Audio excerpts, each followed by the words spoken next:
Please. Presentation of annual financial statement, budget for 2026-27. I request the Deputy Chief Minister to present the annual financial statement, budget for 2026-27. Deputy CM garu. Speaker sir, I beg to present the annual financial statement budget for 2026-27.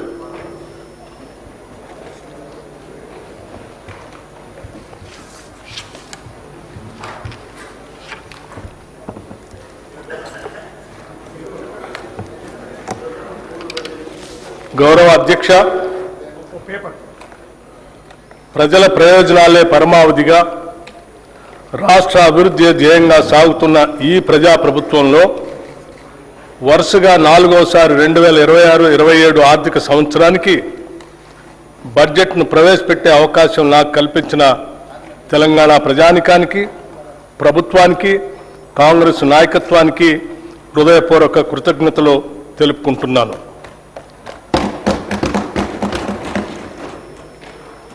ప్రతి పౌరుడికి సామాజిక, ఆర్థిక, రాజకీయ న్యాయం అందించడమే పరిపాలన లక్ష్యం. Doctor BR Ambedkar గారు అన్నట్లుగా డాక్టర్ బాబాసాహెబ్ అంబేద్కర్ చెప్పిన అడుగుజాడల్లోనే నడుస్తూ మా పాలన సాగిస్తున్నాం. మేం పాలకులం కాదు, ప్రజలకు సేవకులం. ప్రజలు మాకు అప్పగించిన ఈ అధికారాన్ని ఒక బాధ్యతగా భావించి ప్రజా సంక్షేమం, అభివృద్ధి ధ్యేయంగా రాష్ట్రాన్ని ప్రగతి పథంలో తీసుకుపోతున్నాం. మనల్ని మనం తెలుసుకునే ఉత్తమ మార్గం ఏమిటంటే ఇతరులకు సేవ చేయటంలో మనం మర్చిపోవటం అని ఆనాడు మహాత్మా గాంధీ చెప్పిన విషయాలను గుర్తు చేసుకుంటూ ఈ 2 ఏళ్ల పాలనలో ప్రజలకు మేమిచ్చిన వాగ్దానాలను, వారు మాపై పెట్టుకున్న ఆశలను సంతృప్తికరమైన స్థాయిలో నెరవేరుస్తూ వస్తున్నాం. గత ప్రభుత్వం చేసిన ఆర్థిక మరియు వ్యవస్థల విధ్వంసాన్ని సరిచేస్తూ పాత అప్పులను, వాటి వడ్డీలను కట్టుకుంటూనే పాలనను గాడిలో పెట్టాం. ఆర్థిక క్రమశిక్షణను పాటిస్తూనే ప్రజలకిచ్చిన వాగ్దానాలను నెరవేర్చడానికి శక్తి వంచన లేకుండా కృషి చేస్తున్నాం. అభివృద్ధిలో తెలంగాణ రాష్ట్రాన్ని దేశంలోనే నెంబర్ 1 స్థానంలో నిలబెట్టాలన్నదే మా లక్ష్యం. అందుకోసమే అహర్నిశలు శ్రమిస్తున్నాం. ఈ 2 ఏళ్లలోనే రాష్ట్రానికి రికార్డు స్థాయిలో పెట్టుబడులు తీసుకురాగలిగాం. ధీరోదాత్తుడు ఎన్నడూ తనకు ఎదురైన అవరోధాలకు బెదరుడు. అవరోధాలనే అవకాశాలుగా మలుచుకొని ముందుకు సాగుతాడు. మేమెంచుకున్న లక్ష్యాల వైపు అడుగులేయటంలో ఎన్ని అడ్డంకులు ఎదురైనా లెక్క చేయక ముందుకు సాగుతున్నాం. ప్రజల నుండి పన్నుల రూపంలో వచ్చిన సొమ్మును తిరిగి వారి అభ్యున్నతి కోసమే వెచ్చిస్తున్నాం. ప్రతి పైసాకు మేము కాపలాదారులుగా ఉంటున్నాం. ఆదర్శవంతమైన పాలనలో రాష్ట్రాన్ని దేశానికే తలమానికంగా నిలబెడుతున్నాం. సుస్థిర రాజకీయ వ్యవస్థ, పటిష్టమైన ప్రణాళిక, దూరదృష్టి, ప్రజలకు మేలు చేయాలనే పట్టుదల మమ్మల్ని నడిపిస్తున్నాయి. ప్రపంచ పరిస్థితులు ఏ విధంగా ఉన్నా తెలంగాణ ప్రజానికం పట్ల, వారి అభ్యున్నత పట్ల అత్యున్నతమైన చిత్తశుద్ధితో ఈ బడ్జెట్ని రూపకల్పన చేశాం. అధ్యక్ష, బడ్జెట్ అంటే సంఖ్యల చుట్టూ తిరిగే అంకెలు కాదు, ప్రజల చుట్టూ తిరిగే సంఖ్యలు. బడ్జెట్ ప్రజల జీవన స్థితిగతుల మార్పుకు దోహదపడే లెక్కలు. తెలంగాణ ప్రజల ఆశలు, ఆశయాలను నిజం చేసే సంకల్ప పత్రమే ఈ బడ్జెట్. రాష్ట్ర సమగ్రాభివృద్ధికి అద్దం పట్టేలా దీన్ని రూపొందించాం. రాజ్యాంగ విలువలకు కట్టుబడి పారదర్శకతో పాలన సాగిస్తున్నాం. గొప్పల కోసం మేము అబద్ధాలు చెప్పం. ఈ ప్రభుత్వం వాస్తవాల పునాదుల మీద పనిచేస్తుంది. మభ్యపెట్టే మాయమాటలు చెప్పం. ప్రశ్నించిన వారిని దూషించడం మా నైజం కాదు. బాధ్యతతో ఎవరు ప్రశ్నించినా బాధ్యతతోనే వారికి సమాధానం చెప్తాం. అది ప్రజల పట్ల, ప్రజాస్వామ్యం పట్ల మాకున్న చిత్తశుద్ధి. అనేక సవాళ్లు మరియు ఆర్థిక ఒత్తిళ్లను ఎదుర్కొన్నప్పటికీ తెలంగాణ రాష్ట్రం బూడిదలోంచి ఫినిక్స్ పక్షి మళ్లీ లేచినట్లు అభివృద్ధి దిశగా వడివడిగా ముందుకు సాగుతుంది. ప్రజల సంకల్పం, ప్రభుత్వ దృఢ నిశ్చయంతో రాష్ట్ర ఆర్థిక వ్యవస్థకు పకడ్బందీగా పునాదులు వేస్తున్నాం. ఈ బడ్జెట్లో రైతు సంక్షేమం, మహిళల సాధికారిత, యువతకు ఉపాధి అవకాశాలు, నైపుణ్యాలతో కూడిన నాణ్యమైన విద్య, ఆరోగ్యం, విద్యార్థులకు పౌష్టికాహారం, మౌలిక వసతుల అభివృద్ధికి ప్రాధాన్యత ఇస్తూ తెలంగాణను సుస్థిరమైన అభివృద్ధి వైపుకు నడిపించేదిగా రూపొందించామని సగర్వంగా తెలియజేస్తున్నాం. తెలంగాణ అస్తిత్వానికి మరియు సంస్కృతికి, సాంప్రదాయాలకి, పండుగలకి మా ప్రభుత్వం పెద్దపీట వేసింది. తెలంగాణ రాష్ట్ర అవతరణ దినోత్సవ రోజున కవులు, కళాకారులు, ప్రముఖులను మా ప్రభుత్వం సత్కరించింది. అందశ్రీ రచించిన జయ జయ హే తెలంగాణ గీతాన్ని రాష్ట్ర గీతంగా ప్రకటించాం. తెలంగాణ తల్లి విగ్రహాన్ని రైతు, శ్రామిక, మహిళా రూపురేఖలతో స్థానిక సంప్రదాయాలు ఉట్టిపడేలా రూపొందించాం.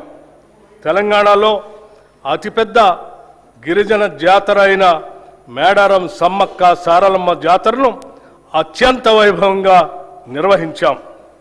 వనదేవతల గద్దెల ప్రాంగణాన్ని చారిత్రక కట్టడాల మాదిరిగా రాతితో నిర్మించాం. కోయ వంశీయుల చరిత్రను ఈ ప్రాంగణం గోడలపై చిహ్నాలుగా, బొమ్మలుగా ఆదివాసీ పద్ధతిలో చెక్కించాం. తెలుగు చలనచిత్రాలకు తెలంగాణ గదర్ ఫిలిం అవార్డ్స్ పేరుతో అవార్డులు అందజేస్తున్నాం. ఆక్స్ఫర్డ్, స్టాన్ఫోర్డ్ యూనివర్సిటీల తరహాలో మన యూనివర్సిటీల్లో కూడా విద్యా ప్రమాణాలు పెంచాలని ప్రభుత్వం సంకల్పించింది. ఉస్మానియా విశ్వవిద్యాలయం, జవహర్లాల్ నెహ్రూ సాంకేతిక విశ్వవిద్యాలయం, వీరనారి చాకలి ఐలమ్మ మహిళా విశ్వవిద్యాలయాలను అంతర్జాతీయ స్థాయి విద్యా సంస్థలుగా తీర్చిదిద్దేందుకు చర్యలు తీసుకుంటున్నాం. విద్యా, ఉద్యోగ అవకాశాలు మెరుగుపరచడం, పెట్టుబడులను ఆకర్షించడంపై మా ప్రభుత్వం ప్రత్యేక శ్రద్ధ కనపరిచింది. గౌరవ రాష్ట్ర ముఖ్యమంత్రి శ్రీ రేవంత్ రెడ్డి గారు మరియు గౌరవ మంత్రి శ్రీ దుద్దిళ్ల శ్రీధర్ బాబు గారు స్వయంగా జపాన్, సింగపూర్, దావోస్ పర్యటనకు వెళ్లి పారిశ్రామికవేత్తలతో సమావేశమై మెప్పించి ఒప్పించడం వల్ల గత 2 ఏళ్లలో లక్షల కోట్ల రూపాయలు పెట్టుబడుల్ని ఆకర్షించాం. రాష్ట్ర ఆర్థిక స్థితి 2025-26 ఆర్థిక సంవత్సరంలో తెలంగాణ స్థూల రాష్ట్ర దేశీయోత్పత్తి ప్రస్తుత ధరల ప్రకారం 17,82,198 కోట్ల రూపాయలు. గత సంవత్సరంతో పోలిస్తే వృద్ధి రేటు 10.7% నమోదు అయింది. ఇదే సమయంలో దేశ జీడిపి 3,57,13,886 కోట్ల రూపాయలు కాగా వృద్ధి రేటు 8% ఉంది. తెలంగాణ వృద్ధి రేటు దేశ సగటు వృద్ధి రేటు కంటే 2.7% ఎక్కువగా ఉంది. అదేవిధంగా దేశ జీడిపిలో రాష్ట్ర జిఎస్డిపి 5% వాటా కలిగి దేశానికి ఒక బలమైన గ్రోత్ ఇంజన్గా తెలంగాణ నిలుస్తుంది. భారతదేశ వృద్ధి రేటు తగ్గుతూ మందగమనంలో ఉన్నప్పటికీ మన రాష్ట్ర వృద్ధి రేటులో మెరుగైన పెరుగుదల కనపడుతుంది. ప్రస్తుత ధరల ప్రకారం 2024-25 ఆర్థిక సంవత్సరంలో 9.8% ఉన్న దేశ జీడిపి వృద్ధి రేటు 2025-26 నాటికి 8% పడిపోయింది. కానీ సరిగ్గా ఇదే సమయంలో తెలంగాణ రాష్ట్ర స్థూల రాష్ట్ర దేశీయోత్పత్తి వృద్ధి రేటు 2024-25లో 10.6% నుంచి 2025-26 నాటికి 10.7% పెరిగింది. దీని ద్వారా మన ప్రభుత్వం ఆచరిస్తున్న విధానాలు సరైన దిశలో ఉన్నాయని, అవి అభివృద్ధికి తోడ్పడుతున్నాయని అనటానికి నిదర్శనం. తలసరి ఆదాయం, రాష్ట్ర తలసరి ఆదాయం గణనీయంగా పెరిగింది. 2025-26 ఆర్థిక సంవత్సరంలో ప్రస్తుత ధరల ప్రకారం రాష్ట్ర తలసరి ఆదాయం 4,18,931 రూపాయలు కాగా వృద్ధి రేటు 10.2%. దేశ తలసరి ఆదాయం 2,19,575 రూపాయలు కాగా వృద్ధి రేటు కేవలం 6.9%. దేశ తలసరి ఆదాయంతో పోలిస్తే తెలంగాణ తలసరి ఆదాయం 1,99,356 రూపాయలు ఎక్కువ, అంటే 1.9 రెట్లు ఎక్కువగా ఉంది.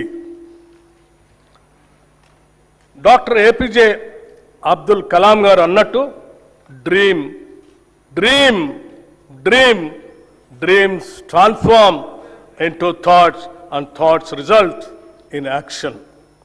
ప్రస్తుతం $200 బిలియన్ ఉన్న ఆర్థిక వ్యవస్థను 2034 నాటికి $1 ట్రిలియన్ ఆర్థిక వ్యవస్థగా, 2047 నాటికి $3 ట్రిలియన్ ఆర్థిక వ్యవస్థగా తీర్చిదిద్దే ఒక మహత్తర లక్ష్యాన్ని నిర్దేశించుకున్నాం.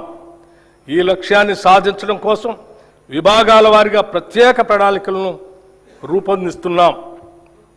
సెంట్రల్ స్పాన్సర్ స్కీమ్స్ గత ప్రభుత్వం 2014 నుంచి 2023 వరకు కేంద్ర ప్రాయోజిత పథకాలు సెంట్రల్ స్పాన్సర్ స్కీమ్స్ నిధులను సరైన రీతిలో వినియోగించలేదు.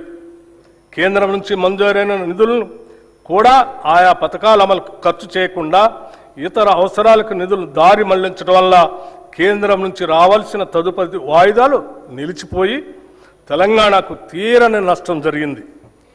మా ప్రభుత్వం అధికారంలోకి రాగానే ఈ పరిస్థితి వెంటనే గుర్తించి 2014-15 నుండి 2023-24 ఆర్థిక సంవత్సరం వరకు కేంద్ర ప్రాయోజిత పథకాల కింద బకాయి పడ్డ నిధులన్నింటినీ సంబంధిత శాఖలకు సుమారు 3,000 కోట్ల రూపాయలను ఈ ఆర్థిక సంవత్సరంలో విడుదల చేయటం జరిగింది. మన రాష్ట్ర అభివృద్ధి కోసం కోఆపరేటివ్ ఫెడరలిజం స్ఫూర్తితో కేంద్ర ప్రభుత్వంతో సత్సంబంధాలు కొనసాగిస్తూ 2021-22 సంవత్సరంలో రాష్ట్రానికి కేంద్ర ప్రాయోజిత పథకాల ద్వారా వచ్చిన నిధులు 4,826 కోట్ల రూపాయలు కాగా మా ప్రభుత్వం ఈ ఆర్థిక సంవత్సరం ఇప్పటిదాకా 7,072 కోట్ల రూపాయలను సాధించింది. ఇదే వరవడిని కొనసాగిస్తూ మరిన్ని నిధులను సాధించడానికి రాష్ట్ర ప్రభుత్వం చిత్తశుద్ధితో ప్రయత్నిస్తుంది. అధ్యక్ష, రుణ పునర్వ్యవస్థీకరణ ఏ రాష్ట్రానికైనా ఆర్థిక క్రమశిక్షణ అనేది అభివృద్ధికి మూలాధారం. రాబడికి మించి చేసే అప్పులు ఆ ఆర్థిక వ్యవస్థ మనుగడనే ప్రశ్నార్థకం చేస్తాయి. గత ప్రభుత్వ హయాంలో పరిమితులకు మించి చేసిన అప్పుల కారణంగా రాష్ట్ర ఆర్థిక వ్యవస్థపై తీవ్ర భారం పడింది. ఈ తప్పిదాన్ని సరిదిద్దేందుకు గత ప్రభుత్వం అధిక వడ్డీకి తెచ్చిన ₹25,612 కోట్ల రుణాలను తక్కువ వడ్డీకి పునర్వ్యవస్థీకరించింది అని చెప్పడానికి సంతోషిస్తున్నాం. అంతేకాకుండా రుణ చెల్లింపుల వ్యవధిని పెంచి అసలు చెల్లించాల్సిన కాలాన్ని 20 నుంచి 39 సంవత్సరాలకి పొడిగించింది. ఈ రుణ పునర్వ్యవస్థీకరణ ద్వారా 2025-26 నుండి 2031-32 దాకా చెల్లించాల్సిన 34,058 కోట్ల రూపాయల నుంచి 11,915 కోట్లకు తగ్గింది. దీని ద్వారా రాష్ట్రానికి 22,142 కోట్ల రూపాయలు క్యాష్ అవుట్ఫ్లో తగ్గి నగదు వెసులుబాటు కలిగింది. గతంలో TUFIDC సంస్థ 10.2% వడ్డీతో తీసుకున్న 172.02 కోట్లు, తెలంగాణ రోడ్డు డెవలప్మెంట్ కార్పొరేషన్ 9.7% వడ్డీతో తీసుకున్న 2,204.06 కోట్ల రూపాయల రుణాలను 8.6% వడ్డీకి రీస్ట్రక్చర్ చేసుకున్నాము. దీని ద్వారా మొత్తంగా ఈ ఆర్థిక సంవత్సరంలో సుమారు 27,988 కోట్ల అధిక వడ్డీ రుణాలను తక్కువ వడ్డీకి మార్చుకున్నాం. 16వ ఆర్థిక సంఘం కేంద్రానికి పన్నుల రూపంలో మనం ఏటా వేల కోట్ల రూపాయల ఆదాయం సమకూరుస్తుంటే తిరిగి కేంద్ర పన్నుల పంపకాల ద్వారా మనకు ఇస్తున్నది మనం కట్టే ప్రతి రూపాయలో సగటున 42 పైసలే. జనాభా నియంత్రణ పాటిస్తూ సొంత రాబడి పెంచుకుంటూ దేశ ఆర్థిక వ్యవస్థ వెన్నుముకగా నిలుస్తున్న రాష్ట్రాలకు ఈ పంపకం ద్వారా తీవ్ర అన్యాయం జరుగుతూ వస్తుంది. ఈ చారిత్రక లోపాన్ని సరిదిద్దేందుకు మన ప్రభుత్వం 16వ ఆర్థిక సంఘం ముందు బలమైన వాదనను వినిపించింది. తద్వారా కేంద్ర పన్నుల పంపకం ఫార్ములాలో కేవలం జనాభా ఆదాయ వ్యత్యాసాల లాంటి అంశాలనే కాకుండా రాష్ట్ర జిఎస్డిపిని కూడా ఒక కీలక కొలమానంగా పరిగణలోకి తీసుకునేలా మెప్పించి ఒప్పించడంలో మన ప్రభుత్వం విజయం సాధించింది. దీని ద్వారా తెలంగాణ వాటాను 2.102% నుండి 2.174% పెంచటం జరిగింది. తెలంగాణ రాష్ట్రాన్ని దేశంలోనే భవిష్యత్ ఆర్థిక శక్తిగా అభివృద్ధి చేయాలనే లక్ష్యంతో తెలంగాణ రైజింగ్ గ్లోబల్ సమ్మిట్ 2025ను డిసెంబర్ 8-9 తేదీల్లో హైదరాబాద్లోని భారత్ ఫ్యూచర్ సిటీలో విజయవంతంగా నిర్వహించాం. ప్రధాన రంగాలలో ప్రపంచ స్థాయి పెట్టుబడులను ఆకర్షించడానికి ఈ సమ్మిట్ ఒక ముఖ్య వేదికగా నిలిచింది. ప్రపంచవ్యాప్తంగా సుమారు 2,000 మంది అంతర్జాతీయ ప్రతినిధులు, పెట్టుబడిదారులు, విధాన రూపకర్తలు, ఆర్థిక నిపుణులు, సాంకేతిక రంగ నిపుణులు ఈ సమ్మిట్లో పాల్గొన్నారు.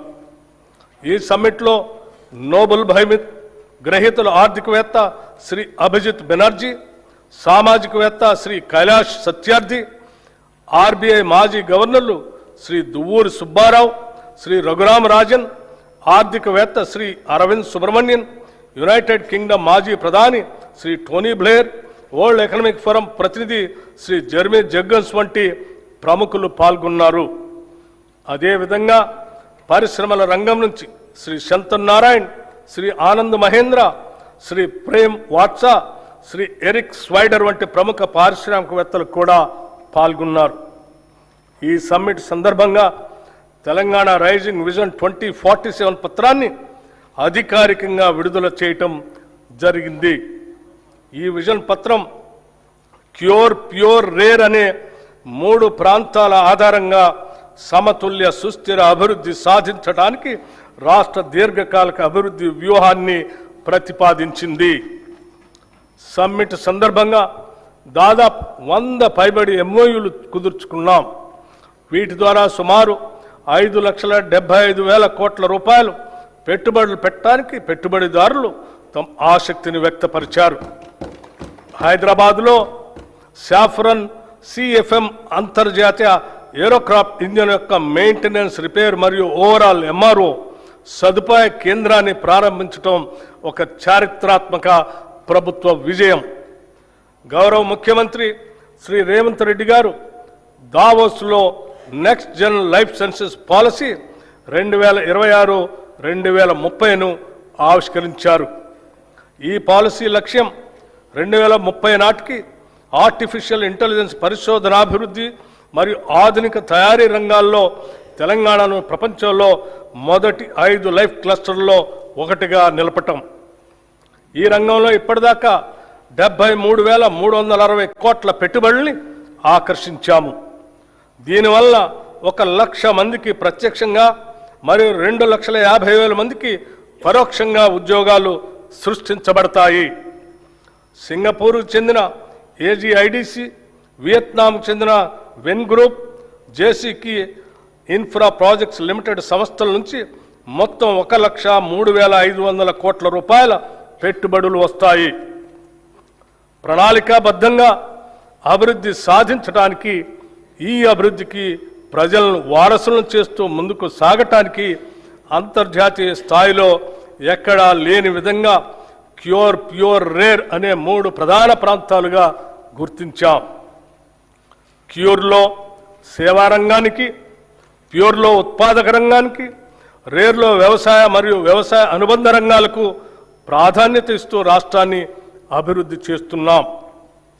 Hyderabad outer ring road ORR లోపల క్యూర్ ప్రాంతంలో technology, artificial intelligence, global capability సెంటర్లు, పరిశోధన, అభివృద్ధి, స్టార్టప్, ఫైనాన్షియల్ సర్వీసెస్ సంస్థలు మరియు ఇతర సర్వీస్ సెక్టార్లను అధిక విలువైన సేవల కేంద్రంగా అభివృద్ధి చేయాలని నిర్ణయించాం.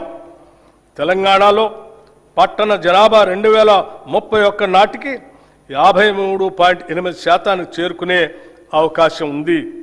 ఈ నేపథ్యంలో క్యూర్ ప్రాంత పరిధిని కాలుష్యరహితంగా నెట్ జీరో మార్చేందుకు కావలసిన అన్ని చర్యలు తీసుకుంటున్నాం. సందర్భంగా health policy, Hyderabad industrial lands transformation పాలసీని కింద కాలుష్య కారక పరిశ్రమలను ఓఆర్ఆర్ బయటికి తరలించేందుకు మరియు సింగిల్ యూజ్ ప్లాస్టిక్ వినియోగాన్ని నిషేధించేందుకు చర్యలు తీసుకుంటున్నాం. క్యూర్ పరిధిలో ప్రస్తుతం ఉన్న పెట్రోల్, డీజిల్ ఆటోలను రెట్రో ఫిట్టింగ్ ద్వారా ఎలక్ట్రిక్ వాహనాలుగా ప్రభుత్వ ఖర్చుతో మారుస్తాం. Peri urban region economy, outer ring road, regional ring road మధ్య ప్రాంతాన్ని మ్యానుఫ్యాక్చరింగ్ హబ్గా అభివృద్ధి చేయాలని లక్ష్యంగా పెట్టుకున్నాం. ఈ ప్రాంతంలో తయారీ పరిశ్రమలు, ఎంఎస్ఎంఈ క్లస్టర్లు, లాజిస్టిక్ హబ్లు, పారిశ్రామిక పార్కులు ఏర్పడేలా చర్యలు తీసుకుంటాం. దీని ద్వారా ముఖ్యంగా పెద్ద ఎత్తున ఉద్యోగాలు సృష్టించబడతాయి. ఈ ప్రాంతం తెలంగాణ ఆర్థిక వ్యవస్థకు తయారీ కేంద్రంగా, మ్యానుఫ్యాక్చరింగ్ ఇంజన్గా మారనుంది. రీజనల్ రింగ్ రోడ్ అవతల ఉన్న ప్రాంతాలను వ్యవసాయ వాల్యూ యాడెడ్ ఆర్థిక వ్యవస్థగా ఏర్పాటు చేస్తున్నాం. ఇందులో ఆహార ప్రాసెసింగ్ పరిశ్రమలు, విలువ ఆధారిత వ్యవసాయం, పర్యావరణ పర్యాటక రంగంపై ప్రత్యేక దృష్టి సారిస్తున్నాం.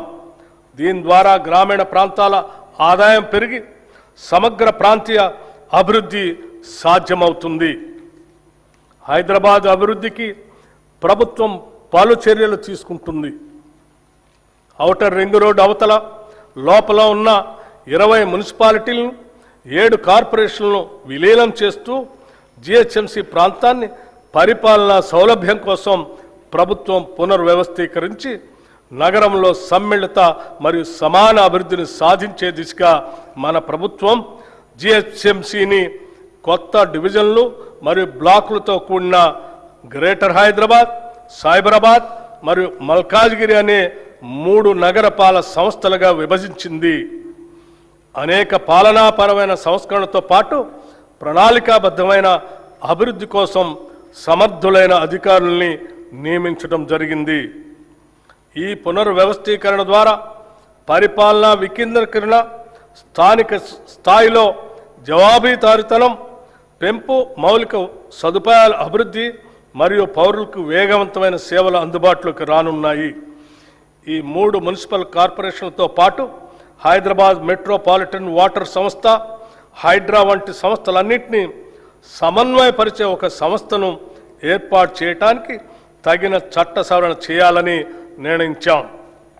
ప్రపంచవ్యాప్తంగా అతివేగంగా అభివృద్ధి చెందుతున్న గ్లోబల్ సిటీల జాబితాలో ఇప్పటిదాకా మన దేశంలో ఢిల్లీ, ముంబై వంటి పట్టణాలు మాత్రమే టాప్ 10 లిస్టులో ఉన్నాయి. ఇప్పుడు హైదరాబాద్ కూడా ఆ జాబితాలో చేరబోతున్నది. పోలీస్ కమిషనరేట్ పునర్వ్యవస్థీకరణ గురించి హైదరాబాద్ మహానగర ప్రాంతంలోని పోలీస్ వ్యవస్థ సామర్థ్యాన్ని బలోపేతం చేయటం కోసం ఈ ప్రాంత పోలీస్ వ్యవస్థ పరిధిని హైదరాబాద్, సైబరాబాద్, మల్కాజ్గిరి, ఫ్యూచర్ సిటీ అనే 4 కమిషనరేట్లుగా పునర్వ్యవస్థీకరించాము. హైదరాబాద్ గొప్ప చారిత్రక నగరంగా ప్రపంచవ్యాప్త గుర్తింపు కలిగి ఉంది. ఆనాటి కుతుబ్ షాహీల నుండి నిజాం పాలకుల వరకు ఆధునిక కాలంలో హైటెక్ City, outer ring road, Shamshabad విమానాశ్రయం వంటి అద్భుతాలతో ఈ నగరం నిరంతరం అభివృద్ధి చెందుతూనే ఉంది. నేడు గౌరవ ముఖ్యమంత్రి శ్రీ రేవంత్ రెడ్డి గారి దార్శనిక నాయకత్వంలో తెలంగాణ మరో చారిత్రాత్మక అడుగు వేస్తుంది. అదే 30,000 ఎకరాల్లో ఏర్పాటు చేసిన భారత్ ఫ్యూచర్ సిటీ.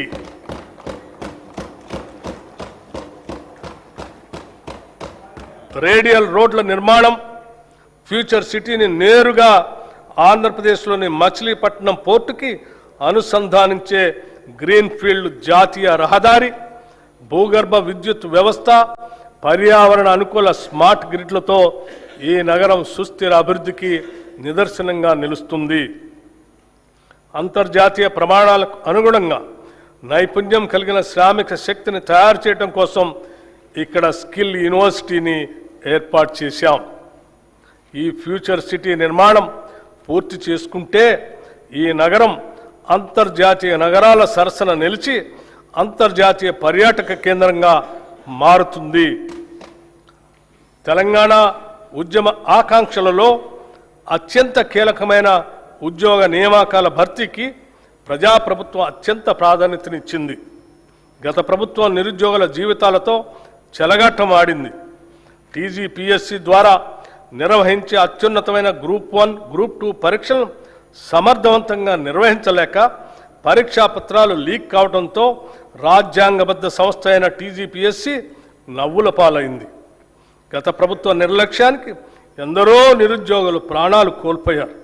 ఈ ప్రభుత్వం అధికారంలోకి రాగానే యూపీఎస్సీ స్థాయిలో టీజీపీఎస్సీని పునర్వ్యవస్థీకరించి నిరుద్యోగుల ఆకాంక్షలను గుర్తించి ఇప్పటి వరకు 67,763 మంది నిరుద్యోగులకు నియామక పత్రాల్ని అందించడం జరిగింది.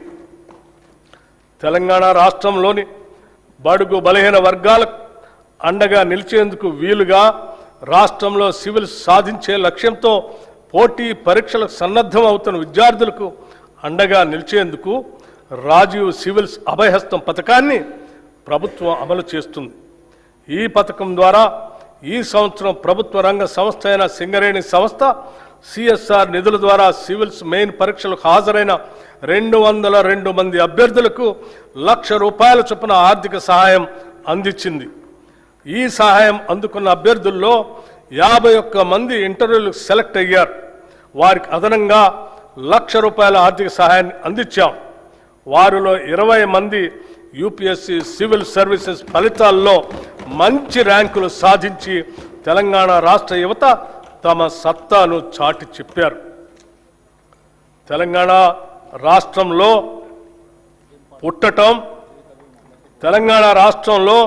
పుట్టటం ఇక్కడ జీవించటం ఒక వరం అనే విధంగా ప్రభుత్వం చర్యలు తీసుకుంటున్నది, సౌకర్యాలు కల్పిస్తున్నది.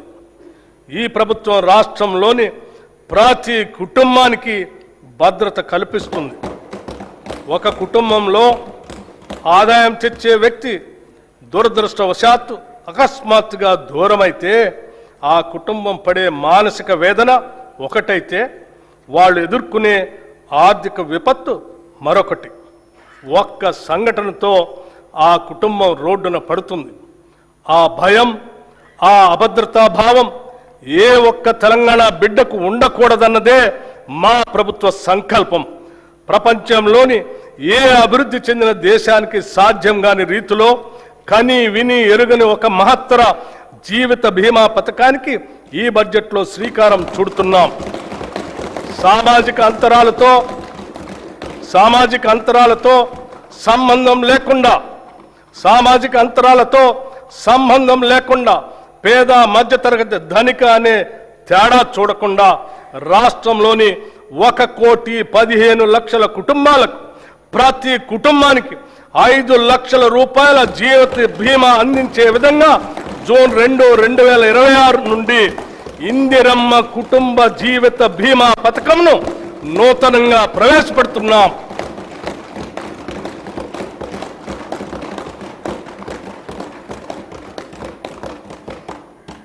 ప్రజల సమస్యలను త్వరితగతిన పరిష్కరించేందుకు, పరిపాలనలో పారదర్శకత, బాధ్యతను పెంపొందించేందుకు ఏర్పాటు చేసిన ప్రజావాణి కార్యక్రమం విజయవంతంగా కొనసాగుతుంది. హైదరాబాద్లో ఉన్న మహాత్మా జ్యోతిబా పూలే ప్రజాభవన్లో ప్రజల వినతులను నేరుగా సమర్పించే అవకాశాన్ని కల్పించాం.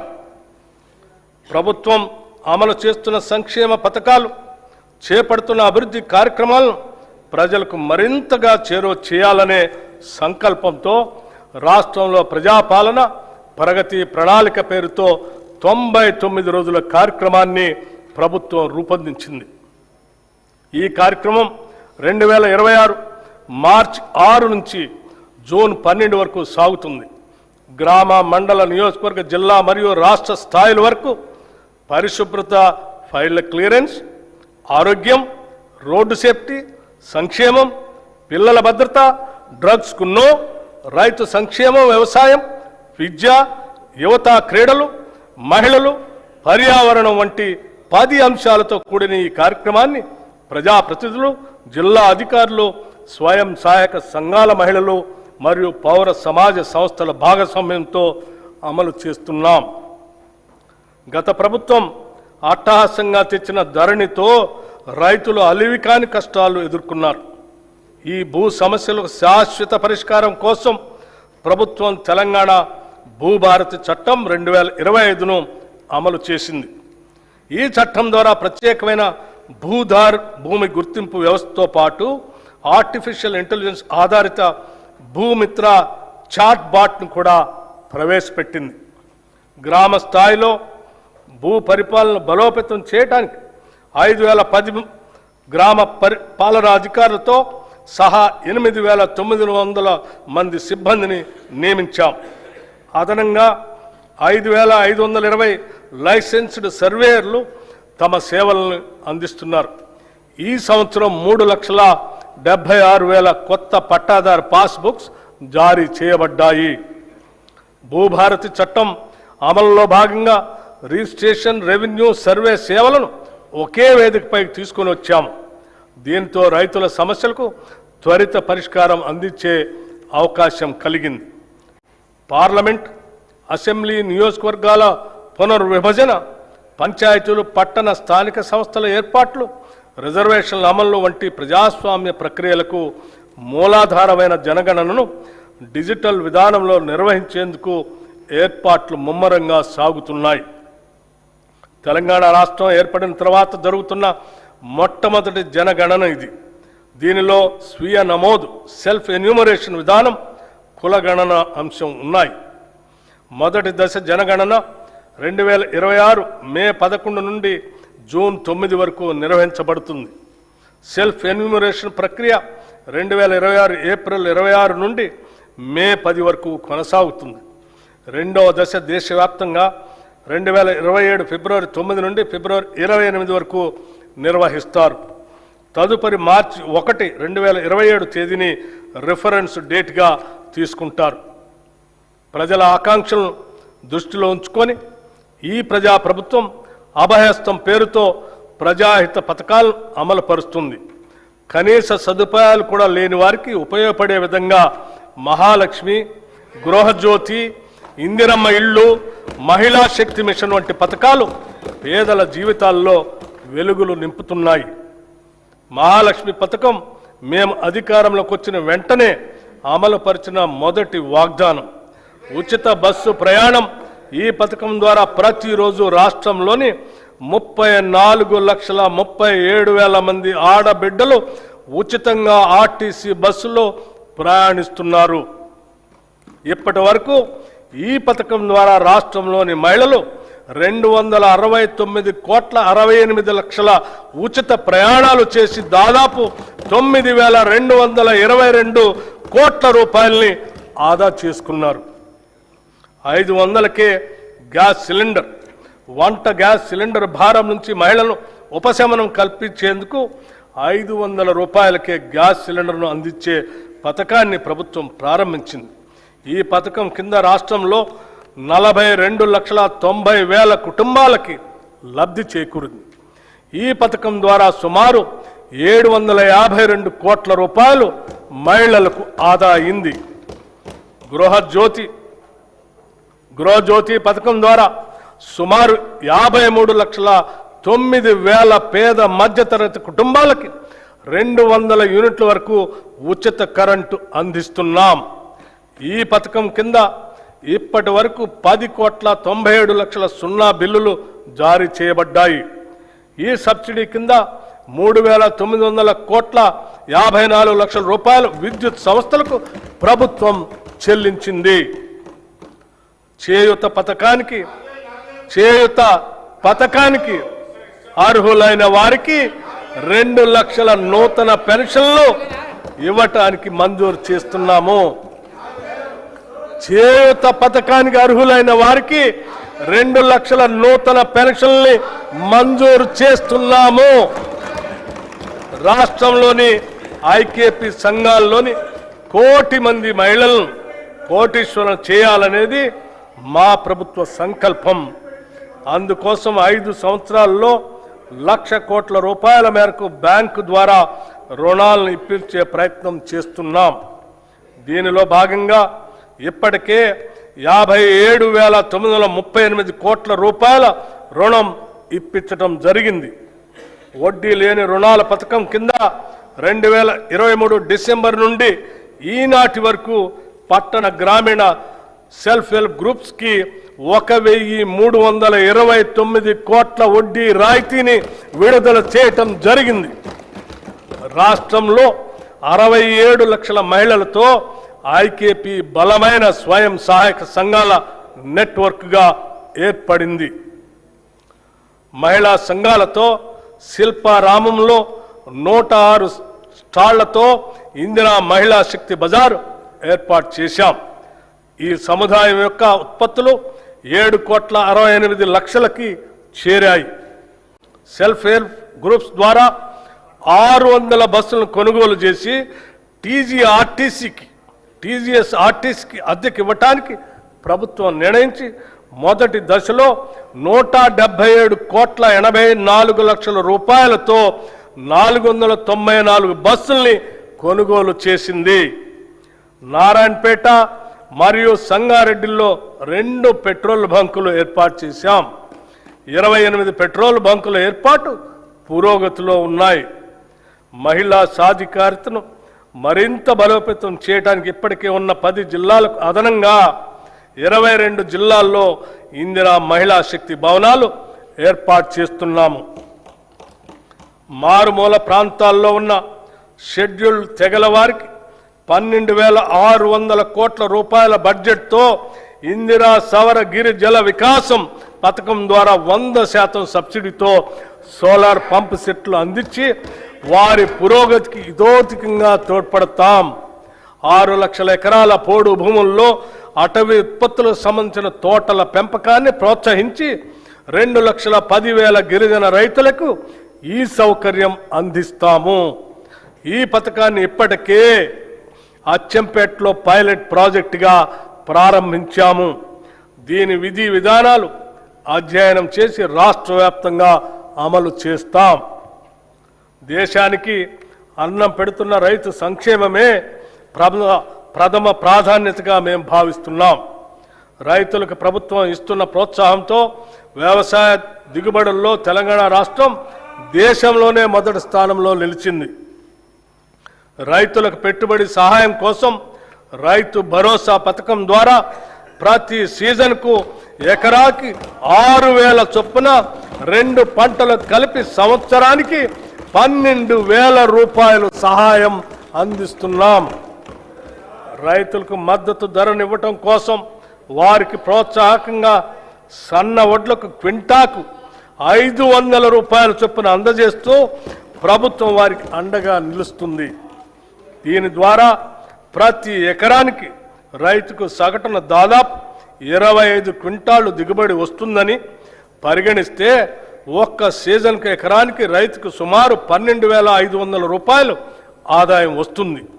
దీనివలన రైతుకు సంవత్సరానికి 2 పంటలకు కలిపి 25,000 రూపాయలు అధిక ఆదాయం ఎకరానికి లభిస్తుంది.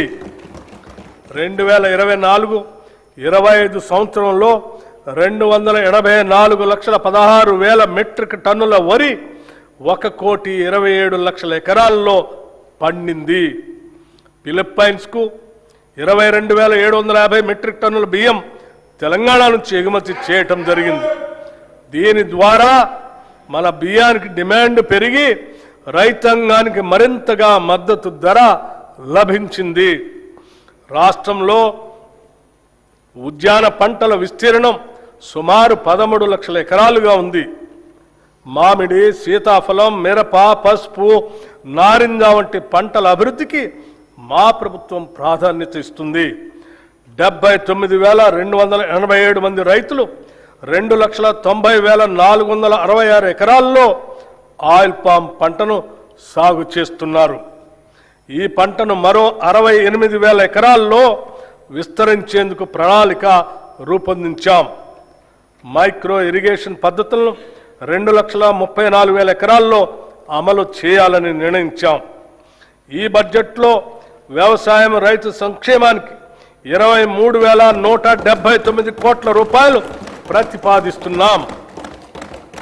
రాష్ట్రంలోని 3,38,00,000 లబ్ధిదారులకి పబ్లిక్ డిస్ట్రిబ్యూషన్ సిస్టమ్ కింద అన్ని రేషన్ షాపుల ద్వారా 6 కిలోల సన్నబియ్యం అందించబడుతుంది. దీని ద్వారా ఆహార భద్రత కల్పించడంతో పాటు ప్రజలకు నాణ్యమైన పౌష్టికాహారాన్ని ప్రభుత్వం అందించగలుగుతుంది. గత ప్రభుత్వం 10 ఏళ్లు రేషన్ కార్డులు ఇవ్వకపోవడంతో ఎందరో పేద ప్రజలు సంక్షేమ కార్యక్రమాలకి దూరమయ్యారు. ప్రజాప్రభుత్వం ఏర్పడిన తర్వాత అర్హులైన పేద కుటుంబాలకి 15,12,000 కొత్త రేషన్ కార్డుల్ని జారీ చేశాం. పాత కార్డులో మరో 19,44,000 మంది కొత్త సభ్యుల్ని చేర్చాం. రాష్ట్రంలో ప్రస్తుతం 1,05,07,879 రేషన్ కార్డులు ఉన్నాయి. ఈ బడ్జెట్లో పౌర సరఫరాల శాఖకు 7,366 కోట్ల రూపాయలు ప్రతిపాదిస్తున్నాం. పశు సంవర్ధక మత్స్య రంగాలు 2024-25 సంవత్సరంలో 1,935 కోట్ల 27 లక్షల గుడ్ల ఉత్పత్తితో తెలంగాణ రాష్ట్రం దేశంలో 3వ స్థానాన్ని చేరుకుంది. 11,58,000 టన్నుల మాంసం ఉత్పత్తి చేసి దేశంలో 5వ స్థానానికి చేరుకున్నాం. 2025-26 ఆర్థిక సంవత్సరానికి గాను రాష్ట్ర జిఎస్డిపికి పశు సంవర్ధక రంగం 1,03,525 కోట్ల రూపాయలు అందించగా మత్స్య రంగం 7,763 కోట్ల రూపాయలు అందించింది. కోహెడలో 47 కోట్ల రూపాయలతో హోల్సేల్ చేపల మార్కెట్ని నిర్మిస్తున్నాము. ఈ బడ్జెట్లో పశు సంవర్ధక మత్స్య శాఖకు 1,529 కోట్ల రూపాయలని ప్రతిపాదిస్తున్నాము. విద్యుత్ అభివృద్ధి, విశ్వసనీయత, భవిష్యత్తు దిశగా తెలంగాణ మన ప్రజాప్రభుత్వం విద్యుత్ రంగాన్ని కేవలం సరఫరా వ్యవస్థగా కాకుండా సామాజిక న్యాయం, ఆర్థిక వృద్ధి మరియు భవిష్యత్ తెలంగాణకు పునాదిగా భావిస్తుంది. విద్యుత్ అనేది కేవలం సేవ కాదు, అది సమాజం ఎలా పనిచేస్తుందో చెప్పే అర్థం. ఈరోజు తెలంగాణలో విద్యుత్ రంగం దేశంలోనే అత్యుత్తమంగా నిలవటానికి కారణం నిరంతర సరఫరా మాత్రమే కాదు, నాణ్యత, విశ్వసనీయత మరియు ప్రజా కేంద్రిత పాలన. ప్రస్తుతం మన రాష్ట్రంలో 23,187 మెగావాట్ల స్థాపిత సామర్థ్యం ఉంది. అందులో గణనీయమైన భాగం పునరుత్పాదక శక్తి వనరుల నుంచే వస్తుంది. మార్చి 13, 2026 తెలంగాణ విద్యుత్ రంగానికి చారిత్రాత్మక రోజు. ఆ రోజు 18,228 మెగావాట్ల గరిష్ట డిమాండ్ను సమర్థవంతంగా నెరవేర్చడమే కాకుండా 341.08 మిలియన్ యూనిట్ల విద్యుత్ సరఫరా చేసి రాష్ట్ర చరిత్రలోనే అత్యధిక వినియోగాన్ని నమోదు చేశాం. అంతేకాదు, ప్రతి వ్యక్తికి విద్యుత్ వినియోగం 2,508 యూనిట్లు ఉండగా ఇది దేశ సగటు కంటే చాలా ఎక్కువ. ఇది తెలంగాణ అభివృద్ధి వేగాన్ని స్పష్టంగా చూపించే సూచిక.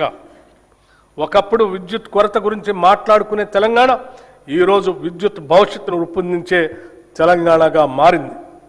మన ప్రభుత్వం విద్యుత్ సేవలను ప్రజలకు మరింత చేరువ చేయడంలో ఒక కొత్త విధానాన్ని తీసుకొచ్చింది. అధికారులు కార్యాలయాల్లో కాకుండా ప్రజల మధ్యకు వెళ్లే విధంగా ప్రజాబాట పొలం బాట అనే కార్యక్రమాన్ని అమలు చేస్తున్నాం. సమస్యలు ఫైళ్లలో కాదు, ప్రజల దగ్గరే పరిష్కారం అవుతున్నాయి. 214 ఎలక్ట్రిక్ అంబులెన్సులు మరియు 24 గంటల 1912 కాల్ సెంటర్ ద్వారా తక్షణ స్పందన అందిస్తున్నాం. పాలనాపరంగా ఉండే వ్యవస్థ కాదు, సమస్య దగ్గరకు వెళ్లే వ్యవస్థ ఇది. సాంకేతిక రంగంలో కూడా కీలక మార్పులు తీసుకువస్తున్నాం.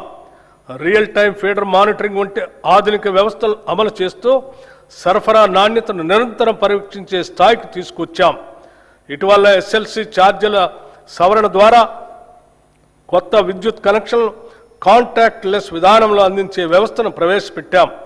అభివృద్ధి చెందిన దేశాల తరహాలో పారదర్శకతను పెంచుతూ అవినీతి అవకాశాలను తగ్గించే దిశగా ఇది ఒక కీలక అడుగు.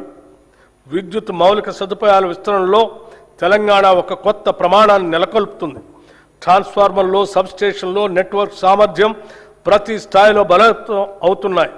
మౌలిక సదుపాయాలు కనిపించవు, కానీ అవే అభివృద్ధి కనిపించేలా చేస్తాయి. ఈ దశలో యాదాద్రి థర్మల్ పవర్ స్టేషన్లో 3x800 మెగావాట్ల యూనిట్ని ప్రారంభించి మరొక యూనిట్ని గ్రిడ్కి అనుసంధానం చేశాం. ఇది తెలంగాణ భవిష్యత్ విద్యుత్ భద్రతకు బలమైన పునాది. పునరుత్పాదక శక్తి రంగంలో తెలంగాణ ముందంజలో ఉంది. ప్రకృతితో కలిసి ముందుకు సాగటం మన లక్ష్యం. సౌర ప్రాజెక్టులు, సోలార్ విలేజ్లు, రూఫ్ టాప్ విస్తరణ మాత్రమే కాదు, పిఎం కుసుమ్ పథకం ద్వారా రైతులను విద్యుత్ వినియోగదారులుగా కాకుండా విద్యుత్ ఉత్పత్తిదారులుగా మార్చే దిశగా అడుగులు వేస్తున్నాం.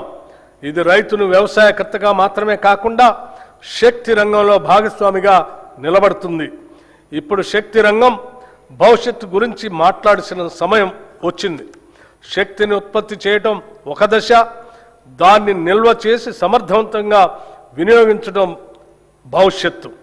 ఈ దశగా మహేశ్వరం మరియు చౌటప్పల్లో 1500 megawatts hour battery energy storage వ్యవస్థలను ఏర్పాటు చేస్తున్నాం. అలాగే టీజీ జెన్కో హైడల్ ఉత్పత్తిలో రికార్డు సాధించే లక్ష్యాన్ని దాదాపు రెట్టింపు చేసింది. ఈ సందర్భంగా సింగరేణి కాలేజ్ కంపెనీ లిమిటెడ్ సంస్థ చేసిన సేవలను కూడా మనం గుర్తు చేసుకోవాలి. రాష్ట్ర విద్యుత్ ఉత్పత్తి, ప్రసారం, పంపిణీ వ్యవస్థకు అవసరమైన బొగ్గు సరఫరాలో ఈ సంస్థ కీలక పాత్ర పోషిస్తుంది. అదేవిధంగా జైపూర్ థర్మల్ ప్లాంట్ ద్వారా విద్యుత్ ఉత్పత్తిలో కూడా ఈ సంస్థ తన వంతు పాత్రను పోషిస్తుంది. తెలంగాణ శక్తి రంగం నిరంతరంగా ముందుకు సాగటానికి ఈ సంస్థ అందిస్తున్న సహకారం ఒక బలమైన పునాది. తెలంగాణ రైజింగ్ గ్లోబల్ సమ్మిట్ సందర్భంగా టీజీ జెన్కో ద్వారా 11,460 మెగావాట్ల పంప్ స్టోరేజ్ మరియు ఇతర ప్రాజెక్టులకు 95,150 కోట్ల పెట్టుబడుల్ని ఆకర్షించాం.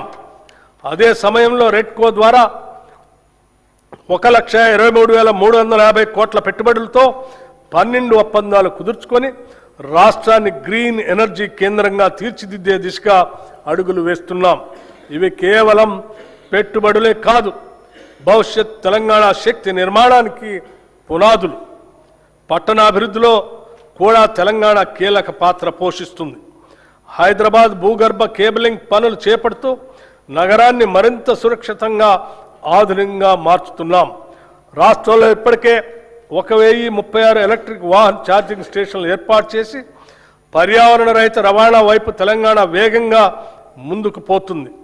తెలంగాణ రైజింగ్ దృష్టిలో భాగంగా క్యూర్ ప్రాంతాల్లో గ్రీన్ మొబిలిటీని మరింత విస్తరించే దిశగా కూడా క్రమబద్ధమైన చర్యలు తీసుకుంటున్నాం. మన ప్రభుత్వం విద్యుత్ రంగాన్ని సామాజిక న్యాయ సాధనంగా కూడా ఉపయోగిస్తుంది. గృహజ్యోతి పథకం ద్వారా 53 లక్షలకు పైగా కుటుంబాలు లబ్ధి పొందుతున్నాయి. దీనికి భారీగా బడ్జెట్ మద్దతు అందిస్తూ డిస్కమ్లకు ప్రభుత్వం ప్రజల తరపున భారం భరిస్తుంది. విద్యా సంస్థలకు ఉచిత విద్యుత్, వ్యవసాయ సబ్సిడీ ఇవన్నీ కలిపి ఒక స్పష్టమైన సందేశం ఇస్తున్నాయి.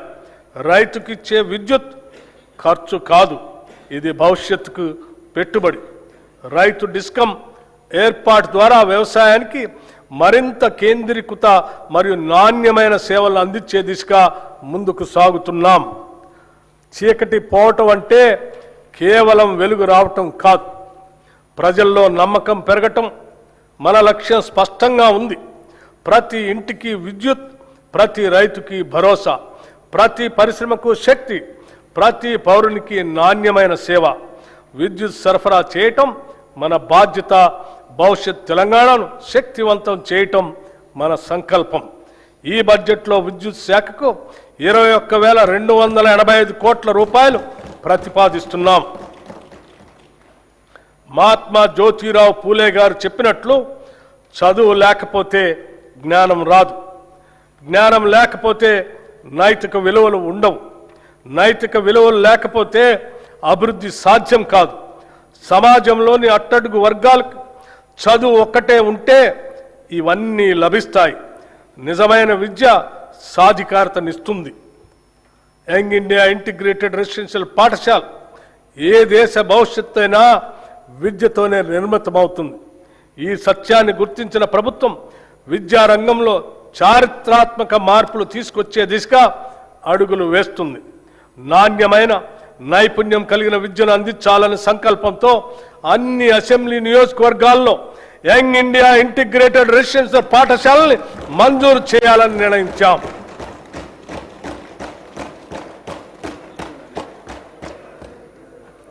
తెలంగాణ సమాజం ఒక ఉమ్మడి వసుదైక కుటుంబంగా SC, ST, BC, minority, OC విద్యార్థులు ఒకే చోట చదువుకునేందుకు వీలుగా అధునాతన వసతులతో 105 యంగ్ ఇండియా ఇంటిగ్రేటెడ్ రెసిడెన్షియల్ పాఠశాలలు నిర్మిస్తున్నాం. ఇప్పటికే 79 స్కూళ్లు మంజూరు చేశాం. 40 చోట్ల నిర్మాణ పనులు వివిధ దశల్లో ప్రారంభమయ్యాయి.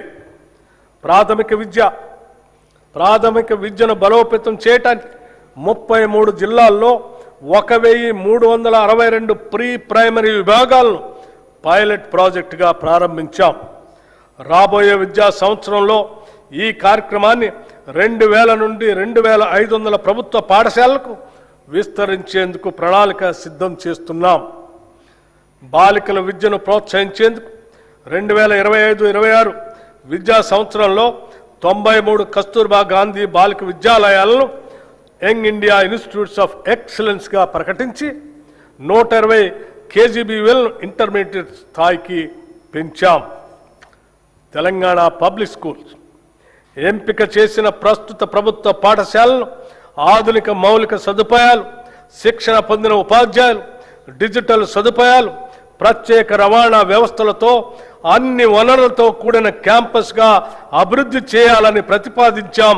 ప్రీ ప్రైమరీ నుండి 12వ తరగతి వరకు 1,500 మంది విద్యార్థులకు విద్య అందించబడుతుంది తెలంగాణ పబ్లిక్ స్కూల్స్లో. అధ్యక్ష, విద్యార్థులకు పౌష్టికాహారం మానవ మనుగడకు అంతిమ లక్ష్యం మేధస్సును పెంపొందించుకోవటమే. ఈ కార్యక్రమాల ద్వారా తెలంగాణ ప్రభుత్వం ప్రతి బిడ్డ, ప్రతి బాలిక, ప్రతి విద్యార్థి కలలకు జీవం పోస్తుంది.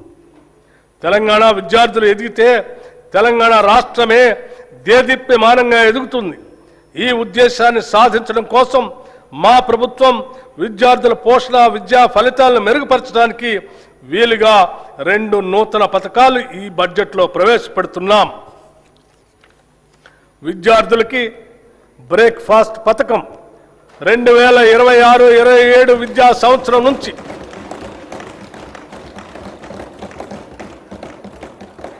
2026-27 విద్యా సంవత్సరం నుంచి ప్రీ ప్రైమరీ నుండి ఇంటర్మీడియట్ వరకు చదువుతున్న విద్యార్థులకు నాణ్యమైన పోషకాలతో రాష్ట్రంలో నూతనంగా బ్రేక్ఫాస్ట్ పథకాన్ని ప్రారంభించేందుకు ప్రభుత్వం నిర్ణయించింది.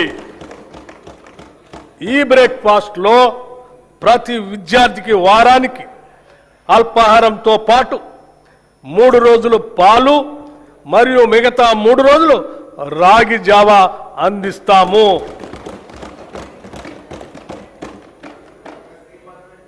This landmark initiative will improve nutrition and health outcomes, increase attendance and punctuality, reduce dropouts and absenteeism. It will ease the burden on working parents. In simple words, no child in Telangana should begin a school day on an empty stomach. This is a watershed reform for student welfare. This breakfast initiative will not only nourish bodies, it will nourish the future of Telangana. Intermediate విద్యార్థులకు మధ్యాహ్న భోజన పథకం ఈ రోజు నేను ప్రకటించబోయే మరో అత్యంత ముఖ్యమైన సంస్కరణ. ప్రభుత్వ జూనియర్ కళాశాలల్లో ఇంటర్మీడియట్ అభ్యసిస్తున్న మన విద్యార్థులకు కూడా ఇకపై నూతనంగా మధ్యాహ్న భోజన పథకాన్ని విస్తరిస్తున్నాం. విద్యార్థుల సంక్షేమం కోసం మనం తీసుకుంటున్న చర్యల్లో ఇది ఒక సరికొత్త అధ్యాయానికి నాంది. కౌమార దశ అనేది ఎంతో కీలకమైన దశ. ఈ వయసులో తీసుకునే పోషకాహారమే వారు నేర్చుకునే సామర్థ్యాన్ని మరియు దీర్ఘకాల ఆయుష్ను నిర్ణయిస్తుంది. అధ్యక్ష, ఈ రెండు పథకాలు ఈ రాష్ట్రంలో అద్భుతమైనటువంటి మానవీయ కోణంతో తీసుకున్నటువంటి గొప్ప నిర్ణయాలను చెప్పడానికి ఎటువంటి సందేహం లేదు. మా ప్రభుత్వం విద్యార్థులు మరియు వారి సాధికారిత పట్ల అత్యంత సిద్ధతతో ఉంది. దివ్యాంగ విద్యార్థుల శారీరక వైకల్యం వారి విద్యాభ్యాసానికి మరియు ప్రగతికి ఏమాత్రం అడ్డంకి కాకూడదనే ఉద్దేశంతో అటువంటి వారికి తగిన తోడ్పాటు అందించే లక్ష్యంతో ఇంటర్మీడియట్ విద్య చదువుతున్న దివ్యాంగ విద్యార్థులకి రెట్రోఫిట్టెడ్ మోటరైజ్డ్ వాహనాల్ని పంపిణీ చేయాలని నిర్ణయించాం. రాష్ట్రంలోని అన్ని వసతి గృహాలు, గురుకుల విద్యా సంస్థల్లోని వంటశాలల అపరిశుభ్రత వలన విద్యార్థులు అనారోగ్యం పాలవుతున్నారు. దీనిని దృష్టిలో ఉంచుకొని ఆ వంటశాలల నిర్వహణలో వస్తున్న ఇబ్బందులను అధిగమించడానికి ఈ బడ్జెట్లో ఆధునీకరించడానికి మా ప్రభుత్వం నిశ్చయించింది. అన్ని వసతి గృహాలు, గురుకుల విద్యా సంస్థల వంటశాలల ఆధునీకరణకు కోట్ల రూపాయల ప్రతిపాదన 100 కోట్ల రూపాయలని ప్రతిపాదించాం. రాష్ట్రంలో పాలమూరు శాతవాహన విశ్వవిద్యాలయ ఆధ్వర్యంలో ఇంజనీరింగ్ మరియు లా కాలేజీలు, తెలంగాణ విశ్వవిద్యాలయం ఆధ్వర్యంలో ఇంజనీరింగ్ కాలేజ్, మహాత్మా గాంధీ విశ్వవిద్యాలయం ఆధ్వర్యంలో లా మరియు ఫార్మసీ కాలేజీలు, Rajiv Gandhi University of Knowledge Technologies ఆధ్వర్యంలో మహబూబ్ నగర్ క్యాంపస్ను నూతనంగా మంజూరు చేశాం. వీటికి అదనంగా ప్రభుత్వ పాలిటెక్నిక్ కాలేజ్ కోస్కీని ప్రభుత్వ ఇంజనీరింగ్ కళాశాలగా అప్గ్రేడ్ చేశాం. స్టేషన్ గన్పూర్, కే సముద్రం, గంగాధర, ధర్మపురి, పాకాల్, కోస్కీ మరియు దేవరకద్రలో కొత్త ప్రభుత్వ డిగ్రీ కళాశాలలు ప్రారంభించాం.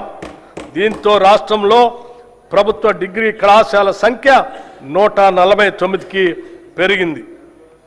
రాష్ట్రంలో ఉన్న 57 పాలిటెక్నిక్ కళాశాలను అడ్వాన్స్డ్ టెక్నాలజీ సెంటర్లుగా ఉన్నతీకరిస్తున్నాం.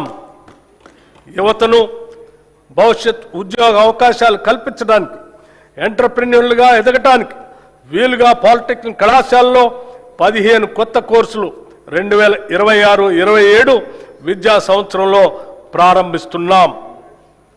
విశ్వవిద్యాలయాలు, పరిశోధన సంస్థలకు సంబంధించి భూ విజ్ఞాన, ఖనిజ శాస్త్ర పరిశోధనలకు ప్రత్యేకంగా doctor Manmohan Singh earth sciences యూనివర్సిటీని భద్రాద్రి కొత్తగూడెం జిల్లాలో స్థాపించాం. అలాగే రాష్ట్ర విశ్వవిద్యాలయాల్లో న్యాయ ఇంజనీరింగ్ కళాశాల ద్వారా కొత్త ప్రొఫెషనల్ కోర్సులు ప్రారంభించబడ్డాయి. మౌలిక సదుపాయాల అభివృద్ధి కోసం ఉస్మానియా విశ్వవిద్యాలయానికి 1000 కోట్ల రూపాయలు, వీరనారి చాకలి ఐలమ్మ మహిళా విశ్వవిద్యాలయానికి 400 కోట్ల రూపాయలు ఈ బడ్జెట్లో ప్రతిపాదిస్తున్నాం. మిగిలిన విశ్వవిద్యాలయాలకు కూడా అవసరమైన నిధులు కేటాయిస్తున్నాం. స్కిల్ యూనివర్సిటీ నేటి పోటీ ప్రపంచంలో పరిశ్రమలకు అవసరమగు నైపుణ్యాలున్న మానవ వనరుల కొరత నెలకొని ఉంది. చాలా సందర్భాల్లో ఇంటర్మీడియట్ మరియు డిగ్రీ కళాశాల నుండి ఉత్తీర్ణులైన వస్తున్న మన విద్యార్థుల్లో ఆశించిన స్థాయిలో నైపుణ్యాలు ఉండటం లేదు. అలాగే అధునాతన ప్రత్యేక నైపుణ్యాలు అవసరమైన ఉద్యోగాలకు వారు పూర్తి స్థాయిలో సిద్ధంగా ఉండటం లేదు. ఈ అంతరాన్ని పూడ్చాలనే దార్శనికతో అటు విద్యావంతులను నిరుద్యోగ యువత ఎదుర్కొంటున్న ఇబ్బందులను, ఇటు పరిశ్రమలు ఎదుర్కొంటున్న నైపుణ్యం కలిగిన మానవ వనరుల కొరతను ఏకకాలంలో పరిష్కరించాలనే ఉద్దేశంతో మన రాష్ట్ర ప్రభుత్వం యంగ్ ఇండియా స్కిల్ యూనివర్సిటీని స్థాపించింది. పరిశ్రమల అవసరాలకు అనుగుణంగా ఆయా పరిశ్రమల భాగస్వామ్యంతోనే రూపొందించిన పాఠ్యాంశాల ద్వారా యువతకు ప్రత్యేక నైపుణ్యాలని అందిస్తాము. ఈ స్కిల్ యూనివర్సిటీని విద్యాశాఖ పరిధిలో తీసుకొని వస్తున్నాము. రాష్ట్రంలోని 65 ప్రభుత్వ ఐటీఐలను ఆధునిక పరిశ్రమ అవసరాలు తగినట్లుగా తీర్చిదిద్దేందుకు అడ్వాన్స్డ్ టెక్నాలజీ సెంటర్లుగా ప్రభుత్వం ఉన్నతీకరించింది. దీనికి అదనంగా 53 అడ్వాన్స్ టెక్నాలజీ సెంటర్ ఏటీసీలను మంజూరు చేసింది. వీటి నిర్వహణ పనులు పురోగతిలో ఉన్నాయి. దీంతో మొత్తం 118 అడ్వాన్స్డ్ టెక్నాలజీ సెంటర్లు అందుబాటులోకి వస్తున్నాయి. అడ్వాన్స్ టెక్నాలజీ సెంటర్లో శిక్షణ పొందుతున్న ట్రైనీలకి ప్రతి నెల 2,000 రూపాయలు స్కాలర్షిప్ రూపంలో ఇవ్వాలని ప్రభుత్వం నిర్ణయించింది. నైపుణ్యాలకు సంబంధించిన అన్ని సంస్థలను ఒకే గొడుగు కిందకు తీసుకొని రావటానికి అడ్వాన్స్డ్ టెక్నాలజీ సెంటర్లు, పాలిటెక్నిక్ కళాశాలలు మరియు టామ్కామ్లను ఈ స్కిల్ యూనివర్సిటీ పరిధిలోకి తీసుకొస్తాం. యువతను బ్లూ కాలర్ ఉద్యోగాల కోసం సన్నద్ధం చేసేలా ఉస్మానియా యూనివర్సిటీ, జేఎన్టీయూ తదితర విద్యా సంస్థల తరహాలో ఈ విశ్వవిద్యాలయాన్ని తయారు చేయటమే మా ప్రధాన ఉద్దేశ్యం. 2047 నాటికి రాష్ట్ర ఆర్థిక వ్యవస్థను $3 ట్రిలియన్ స్థాయికి చేర్చాలనే మహోన్నత లక్ష్యంతో ఉన్నాం.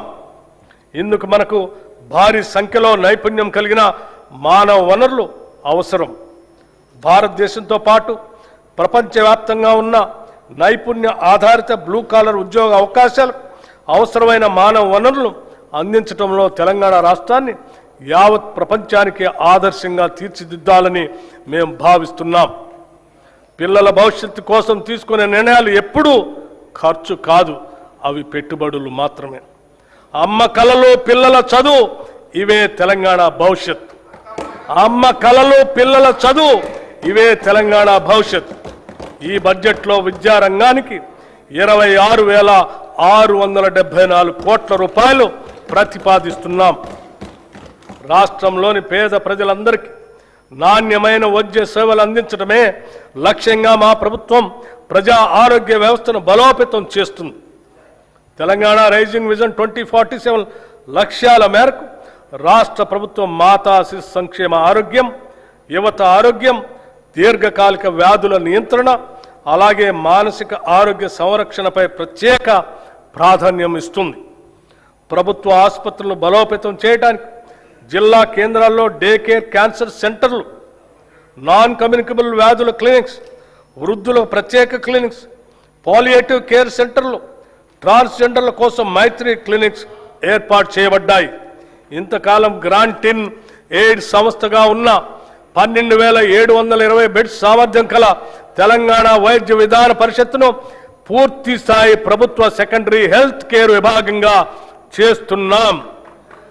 దేశంలో ఎక్కడా లేని విధంగా కేవలం అభివృద్ధి చెందిన దేశాలు మాత్రమే లభించే ప్రజల హెల్త్ ప్రొఫైల్ని రాష్ట్రంలోని ప్రజలందరికీ అమలు పరుస్తున్నాం. మానవ వనరుల సంక్షేమంలో భాగంగా రాష్ట్రంలోని ప్రజలందరి ఆరోగ్య రక్షణ అత్యంత ప్రధానమైంది. అందుకోసం ప్రజలందరి హెల్త్ ప్రొఫైల్ని సిద్ధం చేసి వారికి డిజిటల్ హెల్త్ కార్డులు అందజేస్తాం. వీటి నిర్వహణలో అత్యంత గోప్యతని పాటిస్తాం. నూతన వైద్య కళాశాలలు మరియు సంస్థలు గత ప్రభుత్వం కేవలం పేపర్ల మీదే మెడికల్, నర్సింగ్, ఇతర కళాశాలను చూపించి ప్రజల్లో ఒక భ్రమను కలిగింపజేసింది. కానీ మేము వాటిని వాస్తవ రూపంలో తీసుకొచ్చి వాటి నిర్మాణ పనులను ప్రారంభించాం. ప్రభుత్వ ఆసుపత్రుల్లో మౌలిక సదుపాయాల కల్పనపై మా ప్రభుత్వం ప్రత్యేక దృష్టి సారించింది. 2023 డిసెంబర్ నాటికి ప్రభుత్వ ఆసుపత్రుల్లో 30,377 పడకలు అందుబాటులో ఉండగా కొత్తగా ప్రారంభించిన 9 ప్రభుత్వ వైద్య కళాశాల ద్వారా మరో 1,980 టెరిషరీ కేర్ పడకలు అందుబాటులోకి వచ్చాయి. దీనికి అదనంగా మా ప్రభుత్వం ఏర్పడిన తర్వాత 2024 సంవత్సరంలో 4,540 కొత్త బెడ్స్ అందుబాటులోకి వచ్చాయి. 2026 చివరి నాటికి సనత్ నగర్, ఎల్బీ నగర్, అల్వాల్లోని టిమ్స్ ఆసుపత్రులతో పాటు నిమ్స్ విస్తరణ, వరంగల్ మల్టీ సూపర్ స్పెషాలిటీ ఆసుపత్రితో కలిపి మరో 6,582 టెరిటరీ కేర్ పడకల్ని అందుబాటులోకి తీసుకొని వస్తాం. ఇవి కాక సెకండరీ కేర్ ఆసుపత్రుల్లో 12,720 పడకలు ఉన్నాయి. దీంతో రాష్ట్ర ప్రభుత్వ ఆసుపత్రుల్లో మొత్తం టెరిటరీ కేర్ పడకల సంఖ్య 44,029కి చేరుకుంటుంది. భారత ప్రజా ఆరోగ్య ప్రమాణాల ప్రకారం ప్రతి 1000 మందికి ఒక పడక ఉండాలన్న నిబంధనను మనం గణనీయంగా అధిగమించడం మనందరికీ గర్వకారణం. నూతనంగా 17 మెడికల్ కాలేజీల నిర్మాణాలు చేపడుతున్నాం. మెడికల్ విద్యను విస్తరించేందుకు కొత్తగా 9 ప్రభుత్వ medical college, 16 nursing college, 28 paramedical కాలేజీలు ప్రారంభించబడ్డాయి. చికిత్స ఆధారిత వ్యవస్థ నుంచి నిరోధక వైద్య సేవల వైపు మార్పును తీసుకొని వస్తున్నాం. ఈ బడ్జెట్లో వైద్య మరియు ఆరోగ్య శాఖకి 13,679 కోట్ల రూపాయలు ప్రతిపాదిస్తున్నాం. ఉద్యోగులు, ఉపాధ్యాయులు, పెన్షనర్ల సంక్షేమం. కొన్ని దశాబ్దాల నుంచి ప్రభుత్వ ఉద్యోగులు మరియు పెన్షనర్లు ఎదురు చూస్తున్నటువంటి నగదు రహిత ఆరోగ్య భద్రతా పథకాన్ని ప్రారంభిస్తున్నాం.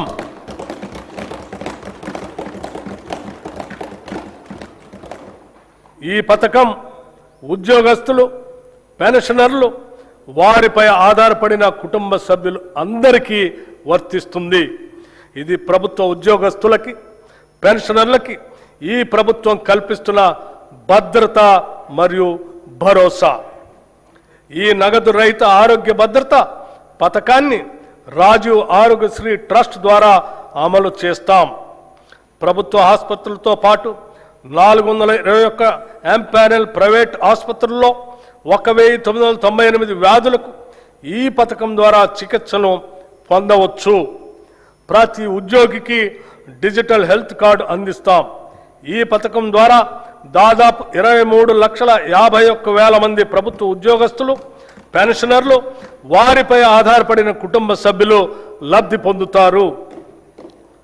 ఉద్యోగుల భద్రత కోసం దేశంలోనే తొలిసారిగా సమగ్ర ప్రమాద బీమా పథకాన్ని ప్రవేశపెట్టాం. ఈ పథకం ద్వారా రాష్ట్రంలో పనిచేస్తున్న ప్రభుత్వ ఉద్యోగులు, పెన్షనర్లు ప్రమాదవశాత్తు దురదృష్టంగా మరణిస్తే 1,20,00,000 రూపాయల ప్రమాద బీమా వర్తిస్తుంది. 60 ఏళ్ల వరకు 10 లక్షల రూపాయల టర్మ్ లైఫ్ ఇన్సూరెన్స్ కూడా వర్తిస్తుంది. విమాన ప్రమాదంలో మరణిస్తే అదనంగా 2 కోట్ల రూపాయలు అదనపు కవరేజ్ లభించే విధంగా ఈ పథకాన్ని రూపకల్పన చేశాం. ఈ పథకం 7,57,000 ప్రభుత్వ ఉద్యోగులు మరియు పెన్షనర్లకి వర్తిస్తుంది. అంగన్వాడీ టీచర్లు, హెల్పర్లు పదవీ విరమణ ప్రయోజనాలు మంజూరు చేస్తూ టీచర్లకు 2 లక్షల రూపాయలు, హెల్పర్లకు 1,00,000 రూపాయలు ఇస్తున్నాం. 60 ఏళ్ల వయసులో స్వచ్ఛందంగా విధుల్లోంచి విరమించుకున్న వారికి కూడా ఈ ప్రయోజనాలు అందుతాయి. ఈ ప్రజాప్రభుత్వం ఉద్యోగులకి, పెన్షనర్లకి పూర్తి స్థాయిలో భరోసా, నమ్మకం కలిగిస్తుందనటానికి ఇది నిదర్శనం. కార్మిక సంక్షేమం. తెలంగాణ కార్మిక శక్తిని బలోపేతం చేయటం, కార్మిక సంక్షేమం, పారిశ్రామిక అనుకూలత, పని ప్రదేశంలో భద్రత కల్పించడం ద్వారా వారి అన్ని విధాల ప్రభుత్వం సహకరిస్తుంది. టీ-గేట్ డిజిటల్ ప్లాట్ఫామ్ నైపుణ్యాభివృద్ధి, కెరీర్ మార్గదర్శనం, ఉద్యోగ అనుసంధాన సేవలు అందిస్తుంది. భవన నిర్మాణ కార్మిక సంక్షేమ బోర్డుల్లో 1,03,000 మంది కార్మికులను నమోదు చేసి 55,594 మంది లబ్ధిదారులకి 276.78 కోట్ల రూపాయలు పంపిణీ చేశాం. సీఎం ఓవర్సీస్ ఎంప్లాయ్మెంట్ ప్రోగ్రాం రాష్ట్ర యువతకి సురక్షితమైన విదేశీ ఉపాధి అవకాశాలు కల్పించేందుకు వీలుగా ఏర్పాటు చేసిన Telangana overseas man power company limited ద్వారా UAE, Germany, Japan, UK, Canada వంటి 16 దేశాల్లో సుమారు 13,930 మంది యువతకు ఉద్యోగ అవకాశాలు కల్పించింది. ఈ కార్యక్రమాన్ని మరింత సమర్థవంతంగా నిర్వహించేందుకు వీలుగా సీఎం ఓవర్సీస్ ఎంప్లాయ్మెంట్ ప్రోగ్రాంని ప్రారంభిస్తున్నాం. రాష్ట్ర యువతకి వివిధ రంగాల్లో తగిన నైపుణ్య శిక్షణను మరియు వారికి ఉపాధి లభించిన ఆయా దేశాలకు సంబంధించిన భాషా జ్ఞానంలో శిక్షణ ఇప్పించడం, వారికి వీసా మార్గదర్శకత మరియు విదేశ ప్రయాణానికి కావలసిన రక్షణను ఇచ్చి విదేశాలలో ఆరోగ్య సేవలు, హాస్పిటాలిటీ, నిర్మాణ పనులు, లాజిస్టిక్స్ వంటి రంగాలలో ఉద్యోగ అవకాశాలు కల్పించడం ఈ సంస్థ ఉద్దేశ్యం. ఈ బడ్జెట్లో కార్మిక సంక్షేమ శాఖకు 998 కోట్ల రూపాయలు ప్రతిపాదిస్తున్నాం. మహిళా శిశు సంక్షేమం ఒక దేశం యొక్క పురోగతి అక్కడ మహిళల స్థితి ద్వారా కొలవబడుతుంది అని మహాత్మా గాంధీ గారు చెప్పినట్టు 3 నుండి 6 సంవత్సరాల వయసు గల చిన్నారుల ఉజ్వల భవిష్యత్తు కోసం రాష్ట్ర వ్యాప్తంగా ఉన్న 35,781 అంగన్వాడీ కేంద్రాల ద్వారా ఆధారశిల పాఠ్యాంశాల ద్వారా సుమారు 4 లక్షల మంది చిన్నారులకి అత్యుత్తమ ప్రీ ప్రైమరీ విద్యను ఉచితంగా అందించడంతో పాటు 2 జతల యూనిఫామ్లు అందిస్తున్నాం. బాల భరోసా పథకం ద్వారా అప్పుడే పుట్టిన బిడ్డ నుంచి 5 ఏళ్ల లోపు వయసున్న చిన్నారులలో పుట్టుకతో వచ్చే శారీరక, మానసిక వైకల్యాలను లేదా ఎదుగుదలలో ఉండే లోపాలను తొలి దశలోనే గుర్తించడం ద్వారా వారికి అవసరమైన వైద్య చికిత్సలు అందించి భవిష్యత్తులో అవి శాశ్వత వైకల్యాలుగా మారకుండా నివారించి వారి తల్లిదండ్రులకి కొన్నంత భరోసాని ఇస్తుంది. దివ్యాంగుల మధ్య జరిగే వివాహాన్ని ప్రోత్సహిస్తూ తమ వైవాహిక జీవితాన్ని సంతోషంగా ప్రారంభించేందుకు వీలుగా 2 లక్షల నగదును మన ప్రభుత్వం కానుకగా అందిస్తుంది. స్టేట్ న్యూట్రిషన్ మిషన్ ద్వారా మన పట్టణాల్లోని పేదలకు అదనపు పౌష్టికాహారాన్ని అందించే లక్ష్యంతో ఈ ఏడాది కొత్తగా 274 మొబైల్ అంగన్వాడీ కేంద్రాలను ఏర్పాటు చేయబోతున్నాం. పాలనా పథకం ద్వారా పనిచేసే మహిళల పిల్లల కోసం రాష్ట్ర వ్యాప్తంగా 500 అంగన్వాడీ కమ్ క్రష్ సెంటర్లు ప్రారంభిస్తున్నాం. ఈ కేంద్రాల ద్వారా పిల్లలకు పౌష్టికాహారంతో పాటు డే కేర్ సేవలు అందించి వారిని జాగ్రత్తగా చూసుకోవటం జరుగుతుంది. రాష్ట్రంలోనే మొట్టమొదటిసారిగా వృద్ధుల సంక్షేమం కోసం 37 ప్రణామ్ డే కేర్ సెంటర్ని మంజూరు చేశాం. ఈ బడ్జెట్లో మహిళా శిశు సంక్షేమానికి 3,143 కోట్ల రూపాయలు ప్రతిపాదిస్తున్నాం. షెడ్యూల్డ్ కులాలు, తెగల సంక్షేమం డాక్టర్ బిఆర్ అంబేద్కర్ గారు చెప్పినట్లు రాజకీయ ప్రజాస్వామ్యం సామాజిక ప్రజాస్వామ్యంగా మారనంత కాలం స్వాతంత్రానికి అర్థం లేదు. అంతరాలు లేని సమాజం కోసం మా ప్రభుత్వం నిరంతరం కృషి చేస్తుంది. షెడ్యూల్డ్ కులాలు, షెడ్యూల్డ్ తెగలకు సామాజిక న్యాయం చేయాలనేది మా ప్రభుత్వం ముఖ్య ఉద్దేశం. వసతి పాఠశాలలు, నైపుణ్యాభివృద్ధి కార్యక్రమాల ద్వారా షెడ్యూల్డ్ కులాలు, షెడ్యూల్డ్ తెగలకు ఉద్యోగ అవకాశాలు కల్పించడానికి కృషి చేస్తున్నాం. 368 కోట్ల 27 లక్షల రూపాయల అంచనా వ్యయంతో 910 ఎస్సీ కమ్యూనిటీ హాళ్లు, అంబేద్కర్ భవనాలు, విగ్రహాలు మంజూరు చేశాం. ఎస్సీ ఎస్టీ సప్లాన్ చట్టం అమలును సంపూర్ణంగా అమలు చేయడానికి మా ప్రభుత్వం కృతనిశ్చయంతో ఉంది. మా ప్రభుత్వం ఏర్పడిన నాటికి 2023-24 ఆర్థిక సంవత్సరం నాటికి సప్లాన్ చట్ట ప్రకారం ఖర్చు చేయాల్సిన నిధుల్లో ఎస్సీలకు చెందిన 13,617 కోట్లు, ఎస్టీలకు చెందిన 1,317 కోట్లు, మొత్తం 14,934 కోట్లు ఖర్చు కాకుండా ఉంది. మా ప్రభుత్వం గత ఆర్థిక సంవత్సరంలో చేసిన కేటాయింపులతో పాటు ఈ బకాయిలను కూడా అదనంగా కేటాయించడం జరిగింది. 2024-25 ఆర్థిక సంవత్సరానికి ఈ క్యారీ ఫార్వర్డ్ చేయవలసిన నిధులు ఎస్సీలకు 7,757 కోట్లు మరియు ఎస్టీలకి 1,754 కోట్లు ఖర్చు చేయవలసి ఉంది. వాటిని మేము 2026-27 ఆర్థిక సంవత్సరంలో కేటాయించాల్సిన మొత్తానికి అదనంగా 2024-25 ఆర్థిక సంవత్సరానికి చెందిన బకాయిలు కూడా కేటాయిస్తున్నాం. హైదరాబాద్ లోయర్ ట్యాంక్ బండ్ వద్ద కొత్తగా డాక్టర్ బిఆర్ అంబేద్కర్ నాలెడ్జ్ టవర్ని నిర్మిస్తున్నాం. అదేవిధంగా నింబోలి అడ్డా కాచిగూడలో బాబు జగ్జీవన్ రామ్ పేరుతో నూతన వసతి గృహాన్ని నిర్మిస్తాం.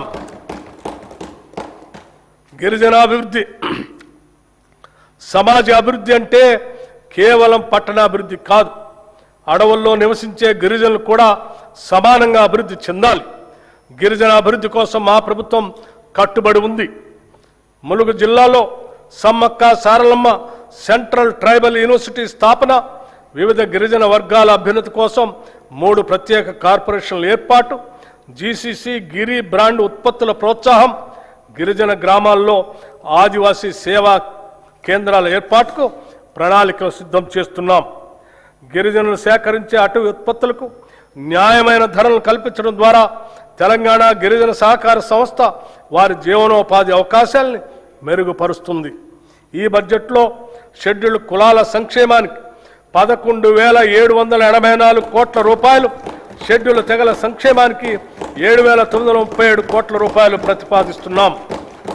వెనుకబడిన తరగతుల సంక్షేమం, రాష్ట్ర జనాభాలో సుమారు 50% వెనుకబడిన తరగతుల వారు బీసీలు ఉన్నారు. రాష్ట్ర అభివృద్ధిలో వారి కీలక పాత్రను గుర్తించిన ప్రభుత్వం విద్య, నైపుణ్యాభివృద్ధి, పారిశ్రామిక సాధికారిత, గ్లోబల్ అవకాశాలు, సాంప్రదాయ వృత్తుల రక్షణకు గౌరవం కల్పిస్తూ భద్రతతో కూడిన జీవనాన్ని అందిస్తుంది. ఈ బడ్జెట్లో వెనుకబడిన తరగతుల సంక్షేమానికి 12,511 కోట్ల రూపాయల్ని ప్రతిపాదిస్తున్నాం. సమాజంలోని అన్ని వర్గాలతో పాటు ముఖ్యమైన భాగంగా ఉన్న మైనార్టీల సమగ్ర అభ్యుదయం, సమాన అభివృద్ధికి తెలంగాణ ప్రభుత్వం కట్టుబడి ఉంది. మైనార్టీ మహిళల ఆర్థిక స్వావలంబన అనేది మరొక ప్రధానమైన అంశం. పేద మైనార్టీ మహిళలకు జీవనోపాధిని కల్పించి వారు ఆర్థిక స్వాతంత్రాన్ని సాధించడానికి వీలు కల్పించేందుకు గాను 10,000 కుట్టు మిషన్ల ప్రభుత్వం పంపిణీ చేసింది. అంతేకాకుండా మైనార్టీ యువతకు సాధికారత కల్పించి ఉపాధి సామర్థ్యాన్ని మెరుగుపరచడానికి, ఉత్తమ ఉపాధి అవకాశాలు పెంపొందించుకు వీలుగా 4,655 మంది మైనార్టీ యువతకు నైపుణ్యాభివృద్ధి శిక్షణను అందించడమైనది.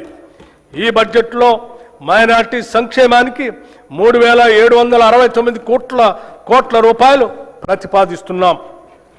రాజీవ్ యువ వికాసం, SC, ST, BC, minority, OC వర్గాలకు చెందిన యువతను ఆర్థిక సహాయం అందించే లక్ష్యంతో తెలంగాణ ప్రభుత్వం రాజీవ్ యువ వికాస పథకం అనే ప్రతిష్టాత్మక కార్యక్రమాన్ని ప్రవేశపెట్టింది. వారిలో ఆర్థిక స్వయం సమృద్ధిని, వ్యవస్థాపక సామర్థ్యాలను పెంపొందించడానికి సంబంధిత కార్పొరేషన్ల ద్వారా ఈ పథకం అమలు చేయబడుతుంది. ఈ పథకం అమలుకు 6,000 కోట్ల రూపాయలు ఈ బడ్జెట్లో ప్రతిపాదించాం. గృహ నిర్మాణ శాఖ, ప్రతి కుటుంబానికి సొంత ఇల్లు ఉండటం వారి ఆత్మ గౌరవానికి చిహ్నం. దీనిని గుర్తించి ప్రభుత్వం ఇందిరమ్మ ఇళ్ళు అనే పవిత్రమైన ఒక బృహత్తర కార్యక్రమాన్ని ప్రారంభించింది. దీనికోసం పేద కుటుంబాలకు వారి సొంత స్థలాల్లో ఇళ్ల నిర్మాణం కోసం లబ్ధిదారులకి ఒక్కొక్క ఇంటికి 5 లక్షల రూపాయలు ఆర్థిక సహాయం అందిస్తున్నాము. ఈ పథకం కింద ప్రభుత్వం 4,50,000 ఇళ్లను మంజూరు చేసింది. ప్రతి అసెంబ్లీ నియోజకవర్గంలో అర్హత కలిగిన అన్ని వర్గాల వారికి ఈ ఇళ్లు కేటాయించబడతాయి. గిరిజన జనాభా ఉన్న ప్రాంతాలకు ప్రత్యేక ప్రాధాన్యత ఇస్తూ ప్రతి నియోజకవర్గానికి అదనంగా 1000 ఇళ్లు కేటాయించాం. ఈ పథకానికి 22,500 కోట్లు ఖర్చు అవుతుంది.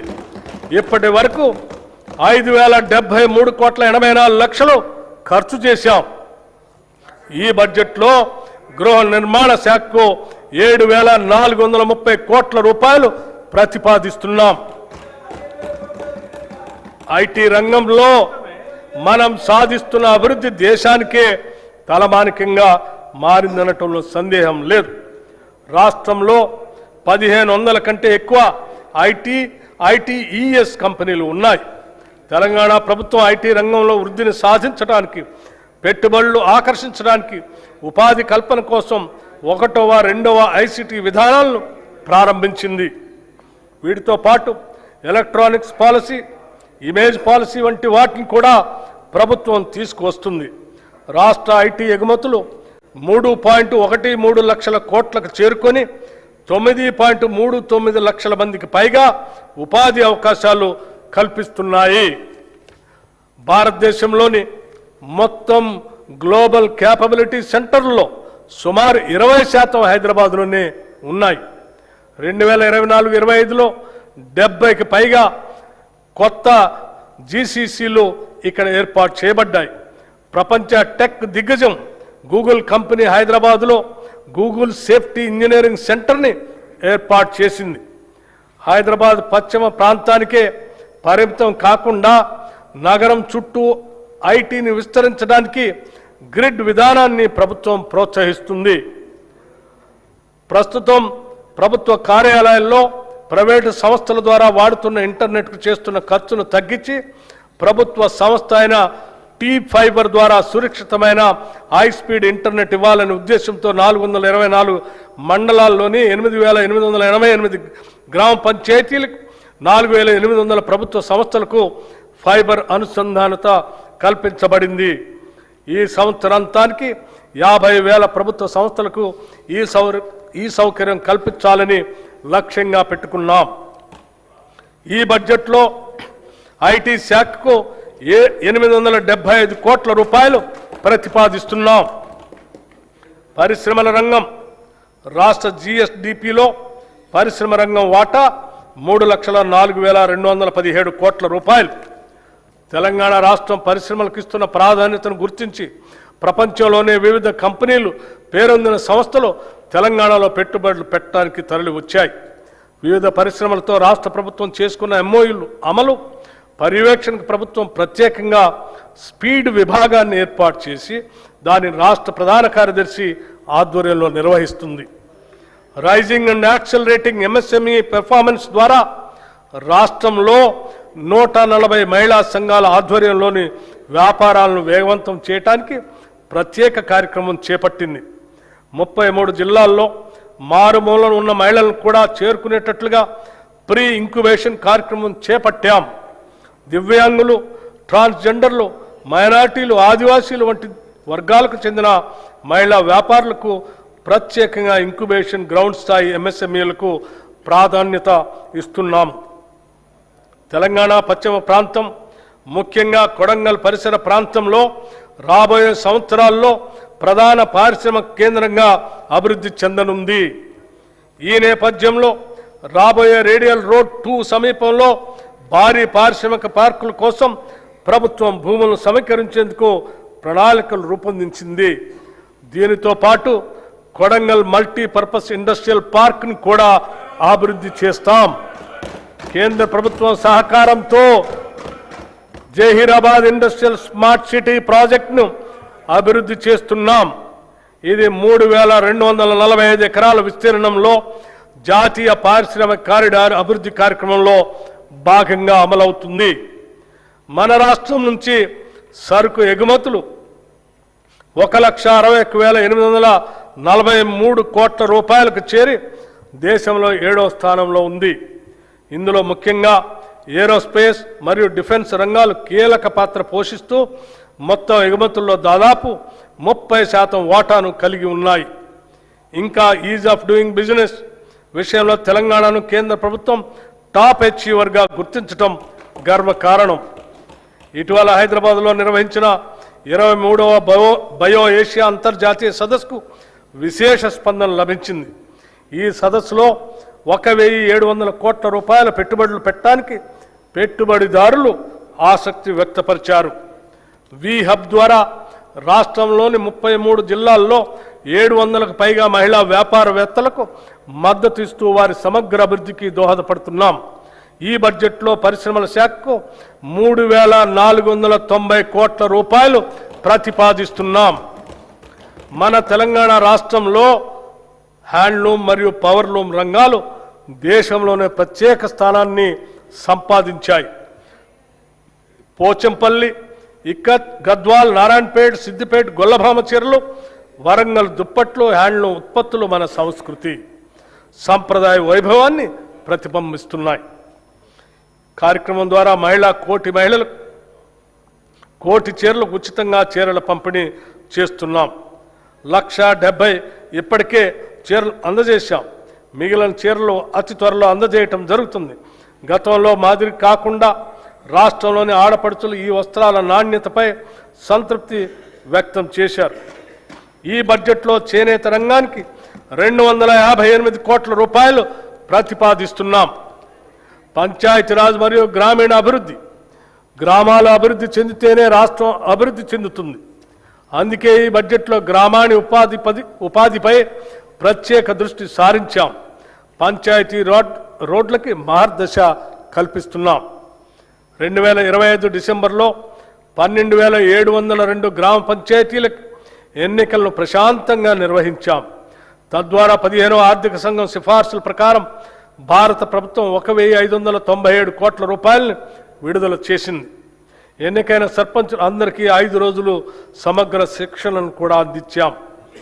మహాత్మా గాంధీ జాతీయ గ్రామీణ ఉపాధి హామీ చట్టం భారతదేశ ఆత్మ గ్రామాల్లోనూ ఉన్నది అని మహాత్మా గాంధీ అన్నారు.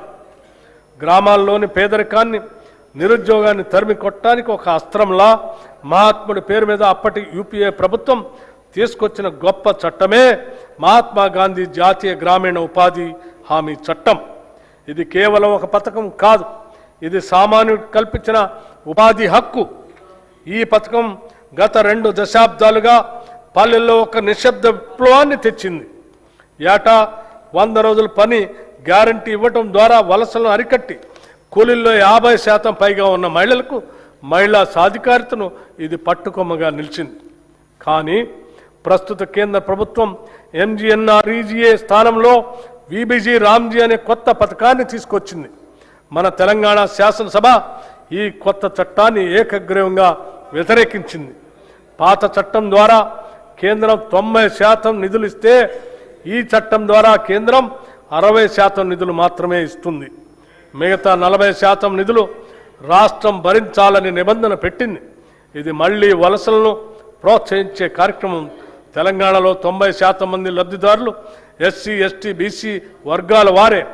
బడ్జెట్ పరిమితుల వల్ల వీరి జీవనోపాధికి పెను ప్రమాదం పొంచి ఉంది.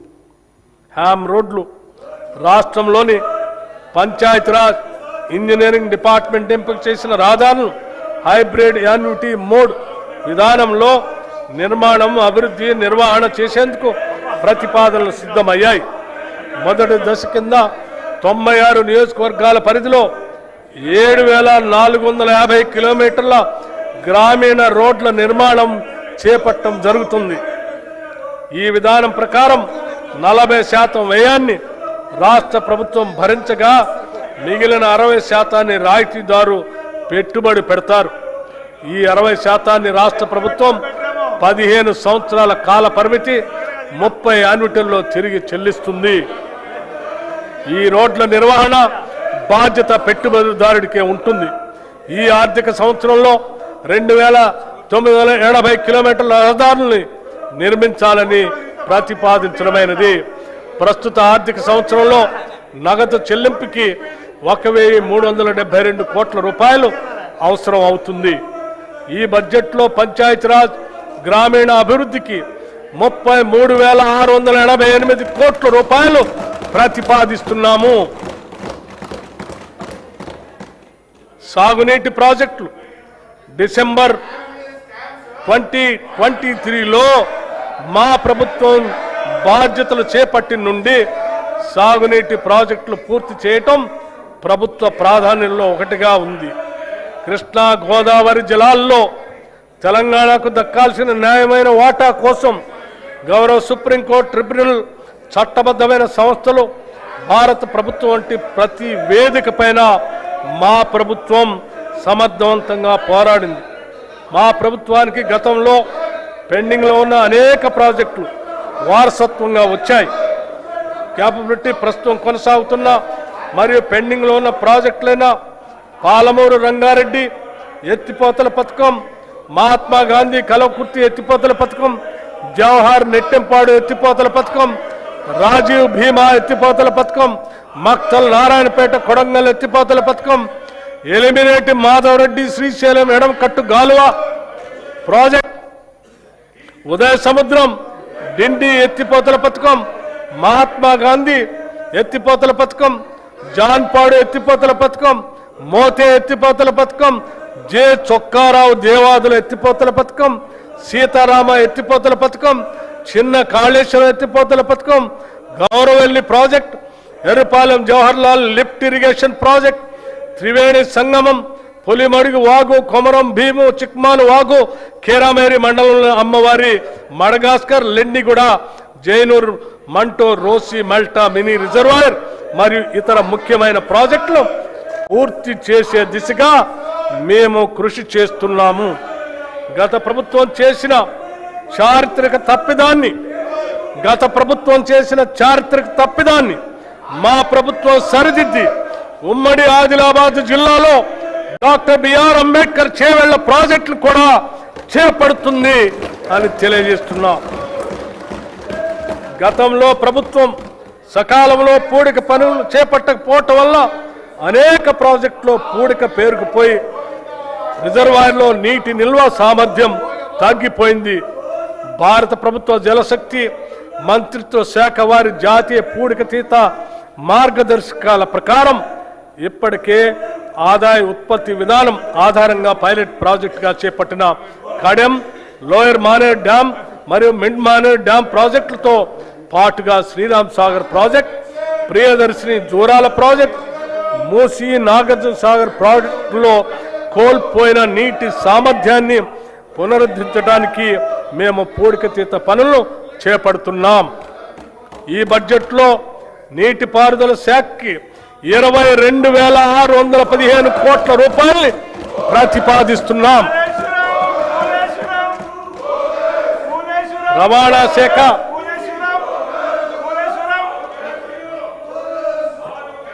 తెలంగాణ రాష్ట్ర రవాణా శాఖ పరిధిలో 1,82,00,000 నమోదిత వాహనాలు ఉన్నాయి. వ్యవసాయ మరియు త్రిచక్ర వాహనాలు చెందిన 11,75,000 వాహనాలకు 105,16,00,000 రూపాయలు పన్ను మినహాయింపులు మంజూరు చేశాం. ఎలక్ట్రిక్ వాహన విధానం కింద 1,06,000 ఎలక్ట్రిక్ వాహనాలకు 856,98,00,000 పన్ను మినహాయింపులు ఇచ్చి పర్యావరణ పరిరక్షణకు తోడ్పడుతున్నాం. దీని ద్వారా ప్రభుత్వానికి రాబడి తగ్గినా పర్యావరణ పరిరక్షణ విషయంలో వెనకడుగు వేయటం లేదు. రాష్ట్ర వ్యాప్తంగా రోడ్డు భద్రతా చర్యలను మరింత కఠినతరం చేశాం. నేషనల్ ఇన్ఫర్మేటిక్స్ సెంటర్ అభివృద్ధి చేసిన డిజిటల్ సేవలు సారథి వాహనాలను తెలంగాణలో అమలు చేస్తున్నాం. వాహన సేవలను వచ్చే 6 నెలల్లో పూర్తిగా అందుబాటులో తీసుకొస్తాం. రాష్ట్రంలోని అన్ని R&B రోడ్లను హైబ్రిడ్ యాన్యుటీ మోడ్ విధానంలో అభివృద్ధి చేసేందుకు ప్రతిపాదనలు సిద్ధమయ్యాయి. హైదరాబాద్ చుట్టూ రీజనల్ రింగ్ రోడ్డు నిర్మాణంలో పాటు సమాంతరంగా రీజనల్ రింగ్ రైలు ఏర్పాటు చేయాలని నిర్ణయించాం. హైదరాబాద్ చుట్టూ రీజనల్ రింగ్ రోడ్డు నిర్మాణంతో పాటు సమాంతరంగా రీజనల్ రింగ్ రైలు ఏర్పాటు చేయాలని నిర్ణయించాం.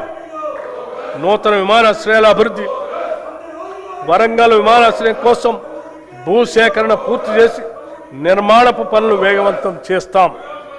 ఆదిలాబాద్ విమానాశ్రయం మాస్టర్ ప్లాన్ తుది దశలో ఉంది. ఈ బడ్జెట్లో రవాణా రోడ్డు భవనాల శాఖకు 12,789 కోట్ల రూపాయలు ప్రతిపాదిస్తున్నాం. న్యాయశాఖ సత్వర న్యాయం సమన్యాయం అనే లక్ష్యంతో న్యాయశాఖను బలోపేతం చేయటానికి ప్రాధాన్యత ఇస్తూ ప్రభుత్వం అదే దిశగా ముందుకు సాగుతుంది. న్యాయ వ్యవస్థకు అవసరమైన మౌలిక వసతుల అభివృద్ధికి ప్రాధాన్యత ఇస్తున్నాం. తెలంగాణ రాష్ట్రానికి తలమానికంగా రాష్ట్ర హైకోర్టు భవనాలను, న్యాయమూర్తుల నివాస గృహాలను 2,583 కోట్ల రూపాయల ఖర్చుతో అధునాతన వసతులతో నిర్మిస్తున్నాం. మా ప్రభుత్వం వచ్చినప్పటి నుంచి ఇప్పటి వరకు 11 అదనపు జిల్లా న్యాయస్థానాలను, 2 సీనియర్ సివిల్ జడ్జి స్థానాలను, 46 జూనియర్ సివిల్ జడ్జి స్థానాలను నిర్మించడానికి అనుమతులు ఇచ్చాం. ఈ బడ్జెట్లో న్యాయశాఖకు 2,367 కోట్ల రూపాయలు ప్రతిపాదిస్తున్నాం. భారతదేశంలోనే అత్యంత నివాసయోగ్యమైన నగరంగా హైదరాబాద్ ఇప్పటికే ఖ్యాతి గడించింది. అయినప్పటికీ దీనిని అంతర్జాతీయ నగరాలకు ధీటుగా తీర్చిదిద్దేందుకు మన ప్రభుత్వం తగిన చర్యలు చేపడుతుంది. ప్రజలు, సంస్థలు, స్వచ్ఛంద సంస్థలు, కార్పొరేట్ సామాజిక బాధ్యత భాగస్వాములు తదితరుల సహకారంతో అనేక నూతన కార్యక్రమాలకి శ్రీకారం చుడుతుంది. హైదరాబాద్ శరవేగంగా అభివృద్ధి చెందుతున్న నగరాల జాబితాలో ముందుంది. అయినా ప్రభుత్వం అక్కడితోనే ఆగకుండా తెలంగాణలోని ప్రతి పట్టణం, ప్రతి నగరం హైదరాబాద్ మాదిరిగా అభివృద్ధి చెందాలనే లక్ష్యంతో పని చేస్తున్నది. రాష్ట్రంలో పట్టణీకరణ శాతాన్ని పెంచగలిగాం. ఈ ప్రభుత్వం చిత్తశుద్ధితో పని చేస్తుందని చెప్పటానికి ఇది ఒక నిదర్శనం. హైదరాబాద్ మహానగర ప్రాంతానికి ఔటర్ రింగ్ రోడ్డు వరకు తాగునీరు, మురుగునీటి సేవలను హైదరాబాద్ మహానగర వాటర్ బోర్డు అందిస్తుంది. గోదావరి తాగునీటి ప్రాజెక్ట్, కొత్త రిజర్వాయర్లు, 39 మురుగునీటి శుద్ధి కేంద్రాల్ని మంజూరు చేశాం. వాటి నిర్మాణం వివిధ దశల్లో కొనసాగుతుంది. పాత జిహెచ్ఎంసి సంస్థకు ఉన్న అధిక వడ్డీ అప్పుల గురించి సంబంధిత బ్యాంకులతో చర్చించి వడ్డీ రేటుని 9.15% నుండి 7.95% తగ్గించాం. దీనితో సంస్థకు గణనీయమైన ఉపశమనం లభించింది. హైదరాబాద్ నగర మౌలిక వసతుల అభివృద్ధి కోసం హైసిటీ పథకం కింద 2,654 కోట్ల రూపాయలు కేటాయించాం. హైడ్రా సంస్థ ప్రజా ఆస్తుల రక్షణ మరియు విపత్తు నిర్వహణ కోసం స్థాపించబడింది. ఇప్పటి వరకు 1045 ఎకరాల ప్రభుత్వ భూమిని ఆక్రమణ నుండి తిరిగి స్వాధీనం చేసుకుంది. వీటి విలువ సుమారు 60,000 కోట్లుగా ఉంటుంది. ఇటీవల బతుకమ్మ కుంట, నల్ల చెరువు, బమ్రుక్ ఉద్దీన్ దౌలా చెరువులను పునరుద్ధరించాం. ఈ చెరువుల భవిష్యత్తులో అభివృద్ధి కేంద్రాలుగా మారి లేక్ ఎకానమీని పెంపొందించడంలో సహాయపడతాయి. వర్షాకాలంలో వరదలు నివారించేందుకు కాలువలు, నాలాలు శుభ్రపరిచే పనులు చేపట్టబడ్డాయి. చెరువుల సంరక్షణకు సీసీటీవీ వ్యవస్థలు ఏర్పాటు చేస్తున్నాం. నగర రవాణా మౌలిక వసతుల అభివృద్ధి కోసం హెచ్ఎండిఏ పలు ప్రాజెక్టులు అమలు చేస్తుంది. దీనిలో భాగంగా ఎలివేటెడ్ కారిడార్లు ప్యారడైజ్ నుండి షామీర్పేట వరకు, ప్యారడైజ్ నుంచి డైరీ ఫారం రోడ్డు వరకు, ఐసీసీ నుండి శిల్పా లేఅవుట్ ఫ్లైఓవర్ వరకు నిర్మిస్తున్నాం. అంతేకాకుండా కురిమిడ వద్ద ఎకో టూరిజం ప్రాజెక్ట్, ఓఆర్ఆర్ నుండి RRRతో కలిపి రేడియల్ రోడ్ల నిర్మాణానికి, రహదారి విస్తరణ, స్కై వాకులు వంటి అభివృద్ధి పనులు చేపడుతున్నాం. ఓఆర్ఆర్ని త్రిపురాలతో కలిపే రేడియల్ రోడ్ల నిర్మాణంలో ఉన్నాయి. హైదరాబాద్ పాత నగర ప్రాంతంలో చారిత్రాత్మక కట్టడాల సంరక్షణ, చార్మినార్, లాడ్ బజార్ ప్రాంతాల అభివృద్ధి, పాదచారుల సదుపాయాలు మెరుగుదల వంటి కార్యక్రమాలు చేపడుతున్నాం. హైదరాబాద్ మెట్రో రైలు ప్రస్తుతం రోజుకు సుమారు 5 లక్షల ప్రయాణికులకి సేవలు అందిస్తుంది. ఈ సౌకర్యాన్ని పాత బస్తీకి విస్తరించడంతో పాటు మెట్రో ఫేజ్ 2 కింద కొత్త కారిడార్లు నిర్మించి నెట్వర్క్ను విస్తరించే ప్రణాళికను ప్రభుత్వం రూపొందించింది. హైదరాబాద్ మహానగరానికి జీవనాడిగా ఉన్న హైదరాబాద్ మెట్రో రైలు ప్రాజెక్ట్ని ఎల్ఎన్టీ సంస్థ నుంచి తెలంగాణ ప్రభుత్వం తన ఆధీనంలోకి తీసుకోవాలని నిర్ణయం తీసుకోవటం రాష్ట్ర రవాణా చరిత్రలో ఒక సాహసోపేతమైన ప్రజా అనుకూలమైన నిర్ణయం. వేగంగా విస్తరిస్తున్న హైదరాబాద్ నగరంలో పాత బస్తీ, శంషాబాద్ విమానాశ్రయం, హైటెక్ సిటీ దాటి ఇతర ప్రాంతాలకు మెట్రో విస్తరణ ఫేజ్ 2, ఫేజ్ 3 అత్యవసరంగా మారింది. మూసీ నది పునరుద్ధరణ కోసం 55 కిలోమీటర్ల పరిధిలో భారీ అభివృద్ధి ప్రణాళిక చేపడుతున్నాం. ఈ ప్రాజెక్టుకు మొదటి దశ ఉస్మాన్ సాగర్ మరియు హిమాయత్ సాగర్ నుంచి గాంధీ సరోవర్ వరకు ఉంటుంది. ఈ మూసీ పునరుద్ధరణలో భాగంగా గోదావరి ప్రాజెక్టు ద్వారా 2.5 టీఎంసీల నీరు మూసీకి అందించబడుతుంది. 45 ఎస్టీపీలు ఇప్పటికే పనిచేస్తుండగా అదనంగా మరో 39 ఎస్టీపీలు మంజూరు చేయగా వివిధ దశల్లో నిర్మాణంలో ఉన్నాయి. ఈసీ మరియు మూసీ నదుల సంగమ ప్రదేశంలో ప్రభుత్వం ప్రతిష్టాత్మక గాంధీ సరోవర్ ప్రాజెక్ట్ని అభివృద్ధి చేస్తుంది. ఇందులో నదిని శుభ్రపరిచే పనులు, వరద నియంత్రణ, రివర్ ఫ్రంట్ అభివృద్ధి, ప్రజలకు వినోద సదుపాయాలు ఏర్పాటు చేయటం ఉన్నాయి. మూసీ నది బఫర్ జోన్లో ఉన్న ప్రజలకి ఎటువంటి ఇబ్బంది లేకుండా మానవీయ కోణంలో వారికి పునరావాసం కల్పిస్తాం. మా ప్రభుత్వం హైదరాబాద్ మరియు హైదరాబాద్ చుట్టూ పక్కల వివిధ మౌలిక సదుపాయాల అభివృద్ధి గురించి వివిధ సంస్థల ద్వారా సుమారు 43,592 కోట్ల 88 లక్షల రూపాయల పనులను మంజూరు చేసింది. వాటిలో ఇప్పటికే 24,752 కోట్ల రూపాయల పనులు ప్రారంభమయ్యాయి. మిగిలిన త్వరలో చేపడతాం. ఈ బడ్జెట్లో పురపాలక మరియు పట్టణాభివృద్ధి శాఖకు 17,907 కోట్ల రూపాయలు ప్రతిపాదిస్తున్నాం.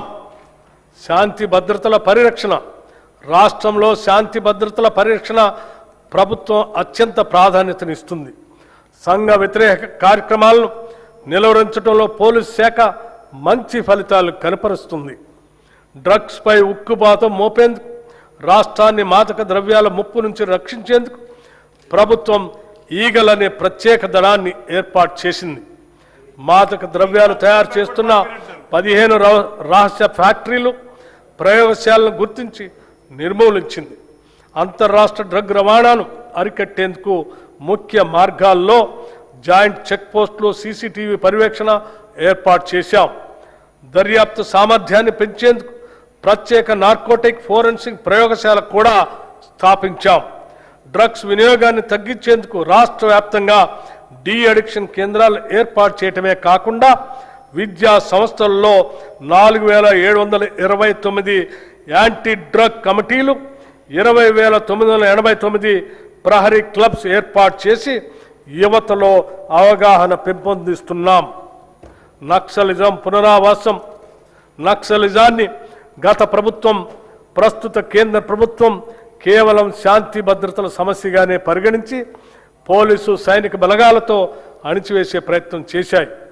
కానీ మా ప్రభుత్వం ఈ సమస్య మూలాలను విశ్లేషించి యువతకు సరైన జీవనోపాధి, సామాజిక గౌరవం, ఆర్థిక భరోసా కల్పిస్తే అడవుల్లోకి వెళ్లిన వారు ఆయుధాలు వీడి జనజీవన స్రవంతిలో కలుస్తారనే సామాజిక ఆర్థిక వాస్తవాన్ని గుర్తించి తెలంగాణ ప్రభుత్వం అనుసరించిన దార్శనిక విధానం దేశానికే ఒక ఆదర్శ నమూనాగా నిలిచింది. తెలంగాణ రాష్ట్రం ఏర్పడిన తర్వాత 2014-2023 వరకు 347 మంది మావోయిస్టులు లొంగిపోగా, మా ప్రభుత్వం ఏర్పడిన 2023 డిసెంబర్ 7 నుండి 2026 మార్చి 8 వరకు 732 మంది వివిధ స్థాయి క్యాడర్ మావోయిస్టులు లొంగిపోయారు. నక్సలిజం పుట్టుకు కారణమైన ఫ్యూడలిస్టిక్ సామాజిక ఆర్థిక అసమానతలను రూపుమాపటం ద్వారానే నక్సలిజం ఉద్యమానికి ముగింపు పలకగలమని తెలంగాణ రాష్ట్రం నిరూపించింది. సమగ్ర సంక్షేమం, ఉపాధి ద్వారానే నిజమైన సామాజిక మార్పు సాధ్యం అని మన తెలంగాణ రాష్ట్రం దేశానికి మార్గదర్శనం చేసింది. ఈ బడ్జెట్లో హోంశాఖకు 11,907 కోట్ల రూపాయలు ప్రతిపాదిస్తున్నాము. ఆలయాల అభివృద్ధి, తెలంగాణ సాంస్కృతిక ఆధ్యాత్మిక వారసత్వాన్ని కాపాడేందుకు ప్రభుత్వం ప్రత్యేక చర్యలు తీసుకుంటుంది. రాష్ట్రంలో ఆధ్యాత్మిక పర్యాటక అభివృద్ధికి, భక్తులకు మెరుగైన సౌకర్యాలు కల్పించేందుకు భద్రాచలం, కాళేశ్వరం, వేములవాడ, ధర్మపురి వంటి దేవాలయ అభివృద్ధిపైన ప్రత్యేక దృష్టి సారించి తగు నిధులను కూడా మంజూరు చేస్తున్నాం. ప్రసిద్ధి చెందిన రాజన్న దేవాలయాన్ని పూర్తి స్థాయి ఆధ్యాత్మిక కేంద్రంగా అభివృద్ధి చేస్తున్నాం. గోదావరి పుష్కరాలు 12 ఏళ్లకు ఒకసారి అత్యంత పవిత్రంగా జరుపుకునే గోదావరి పుష్కరాలు తెలంగాణ రాష్ట్రంలో 2027 జూన్ 26 నుండి జూలై 7 వరకు జరగనున్నాయి. ఈ పవిత్ర దినాల్లో సుమారు 8 కోట్ల మంది భక్తులు పుణ్యస్థానాలు ఆచరిస్తారని ప్రభుత్వం అంచనా వేస్తుంది. ఈ నేపథ్యంలో తెలంగాణ సంస్కృతి ఉట్టి పడేలా కుంభమేళా తరహాలో ఈ పుష్కరాలను ప్రతిష్టాత్మకంగా నిర్వహించేందుకు రాష్ట్ర ప్రభుత్వం సన్నాహాలు చేస్తుంది. ఈ పుష్కరాల నిర్వహణ మరియు రోడ్ల విస్తరణ, కొత్త ఘాట్ల నిర్మాణం, దేవాలయాల అభివృద్ధి వంటి మౌలిక సదుపాయాల అభివృద్ధి ఏర్పాట్లను పర్యవేక్షించడానికి గౌరవ మంత్రివర్యులు శ్రీ డి శ్రీధర్ బాబు గారి నేతృత్వంలో ఒక ప్రత్యేక కేబినెట్ సబ్ కమిటీని ప్రభుత్వం ఏర్పాటు చేసింది. భక్తులకు సౌకర్యవంతమైన దర్శనం, భద్రత, రద్దీ నియంత్రణ కోసం ఆధునిక సాంకేతికను వినియోగించే చర్యలు తీసుకుంటుంది. ఈ గోదావరి పుష్కరాల నిర్వహణ కొరకు ఈ బడ్జెట్లో 500 కోట్ల రూపాయలు ప్రతిపాదిస్తున్నాం. ఆధ్యాత్మిక పర్యాటక అభివృద్ధి. రాష్ట్రంలో ఆధ్యాత్మిక పర్యాటకాన్ని అభివృద్ధి చేయడంతో పాటు భక్తులకు మెరుగైన సౌకర్యాలు కల్పించడం ప్రభుత్వ ప్రధాన లక్ష్యం. రాష్ట్ర దేవాదాయ శాఖ తెలంగాణ పర్యాటక అభివృద్ధి సంస్థతో కలిసి రాష్ట్రంలో 9 కొత్త పవిత్ర యాత్రా సర్క్యూట్లని ప్రారంభించింది. ఈ యాత్రా సర్క్యూట్ల ద్వారా భక్తులకు వసతి సదుపాయాలు, ప్రత్యేక దర్శనం, పర్యాటక సౌకర్యాలు అందించబడుతున్నాయి. యువజన సర్వీసులు, క్రీడలు, టూరిజం. యువతే రాష్ట్ర భవిష్యత్తుకు మార్గనిర్దేశకులు. వారిలో నైపుణ్యాభివృద్ధిని పెంపొందించి పారదర్శక నియామక ప్రక్రియ ద్వారా ఉపాధి అవకాశాలను పెంపొందిస్తున్నాం. గత ఏడాది డిసెంబర్ 13, 2025న ఉప్పల్ రాజీవ్ గాంధీ అంతర్జాతీయ స్టేడియం ఒక అపూర్వ ఘట్టానికి వేదికైంది. ప్రపంచ ఫుట్బాల్ దిగ్గజం లియోనెల్ మెస్సీని మన హైదరాబాద్ గడ్డపైకి తీసుకురావటం మన ప్రభుత్వ దార్శనికతకు, క్రీడల పట్ల ఉన్న చిత్తశుద్ధికి నిదర్శనం. ఈ చారిత్రక ప్రదర్శన మ్యాచ్లో సాక్షాత్తు గౌరవ ముఖ్యమంత్రి శ్రీ రేవంత్ రెడ్డి గారు పాల్గొన్న తీరు రాష్ట్ర వ్యాప్తంగా లక్షలాది మంది యువతలో అపూర్వమైన క్రీడా స్ఫూర్తిని రగిలించింది. అట్టడుగు స్థాయి నుండి ప్రతిభను వెలికి తీయాలనే లక్ష్యంతో ఎంపిక చేసిన పేద మరియు ప్రతిభావంతులైన పిల్లల కోసం మెస్సీ బృందంతో ప్రత్యేక ఫుట్బాల్ క్లినిక్ ఏర్పాటు చేశాం.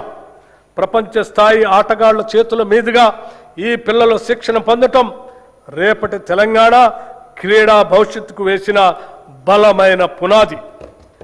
రాష్ట్రాన్ని 2047 నాటికి దేశానికి స్పోర్ట్స్ క్యాపిటల్గా మార్చేందుకు ఈ ప్రభుత్వం ప్రణాళికలు రూపొందించింది. తెలంగాణ స్పోర్ట్స్ కాంక్లేవ్లో రాష్ట్ర నూతన క్రీడా విధానాన్ని మా ప్రభుత్వం ఆవిష్కరించింది. రాష్ట్రంలో క్రీడా రంగం అభివృద్ధి కోసం 9 కీలక ఎంఓయూలు చేసుకున్నాం. వివిధ క్రీడల్లో ప్రత్యేక శిక్షణతో పాటు క్రీడాకారులు మానసికంగా, శారీరకంగా దృఢంగా ఉండేందుకు వీలుగా చర్యలు చేపట్టాం. గురుకులాల్లోని విద్యార్థులకు జల్లెడ పట్టి ప్రతిభావంతులను ఎంపిక చేసి ప్రత్యేకంగా శిక్షణ అందించాలని మా ప్రభుత్వం నిర్ణయించింది. రాష్ట్ర యువత క్రీడా రంగంలో ప్రత్యేక నైపుణ్యాలను పెంపొందించుకోవటానికి వీలుగా యంగ్ ఇండియా ఫిజికల్ ఎడ్యుకేషన్ మరియు స్పోర్ట్స్ యూనివర్సిటీని ప్రారంభించాం. హైదరాబాద్ నగరంలోని గచ్చిబౌలి జిఎంసి బాలయోగి హాకీ మైదానంలో ప్రతిష్టాత్మక మహిళల హాకీ వరల్డ్ కప్ క్వాలిఫైయర్స్కు ఆతిథ్యం ఇవ్వటం తెలంగాణ రాష్ట్రానికి దక్కిన అరుదైన గౌరవం. 8 దేశాలకు చెందిన క్రీడాకారులు పాల్గొన్న ఈ అంతర్జాతీయ టోర్నమెంట్ కోసం తెలంగాణ ప్రభుత్వం స్టేడియాన్ని అంతర్జాతీయ ప్రమాణాలకు అనుగుణంగా మరింత తీర్చిదిద్ది విజయవంతంగా నిర్వహించింది. భారత మహిళలు హాకీ టీం ప్రపంచ కప్కి అర్హత సాధించింది. నూతన క్రీడా విధానం చిన్న వయసులోనే అట్టడుగు స్థాయి నుండి ప్రతిభావంతులను గుర్తించి వారిని ఉన్నతంగా తీర్చిదిద్దే లక్ష్యంగా పనిచేస్తుంది.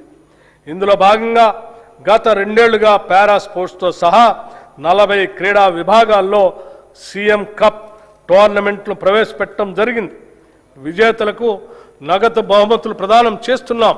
అలాగే విశేష ప్రతిభ కనబరిచిన పిల్లలను గుర్తించి వారికి ఉన్నత స్థాయి శిక్షణను అందిస్తున్నాం. టూరిజం పాలసీ తెలంగాణ రాష్ట్రంలో పర్యాటక రంగాన్ని సమగ్రంగా అభివృద్ధి చేయడానికి మా ప్రభుత్వం తెలంగాణ టూరిజం పాలసీ 2025-2030ని ప్రకటించి అమలు చేస్తుంది. ఈ పర్యాటక విధానం ద్వారా రాష్ట్రంలో పెట్టుబడులను ఆకర్షించడం, ఉపాధి అవకాశాలను విస్తరించడం మరియు స్థానిక కళలు, సంస్కృతి, సాంప్రదాయాలను ప్రపంచానికి పరిచయం చేయటం లక్ష్యంగా పెట్టుకున్నాం. ఈ విధానానికి ప్రైవేట్ రంగం నుండి విశేష స్పందన లభించింది.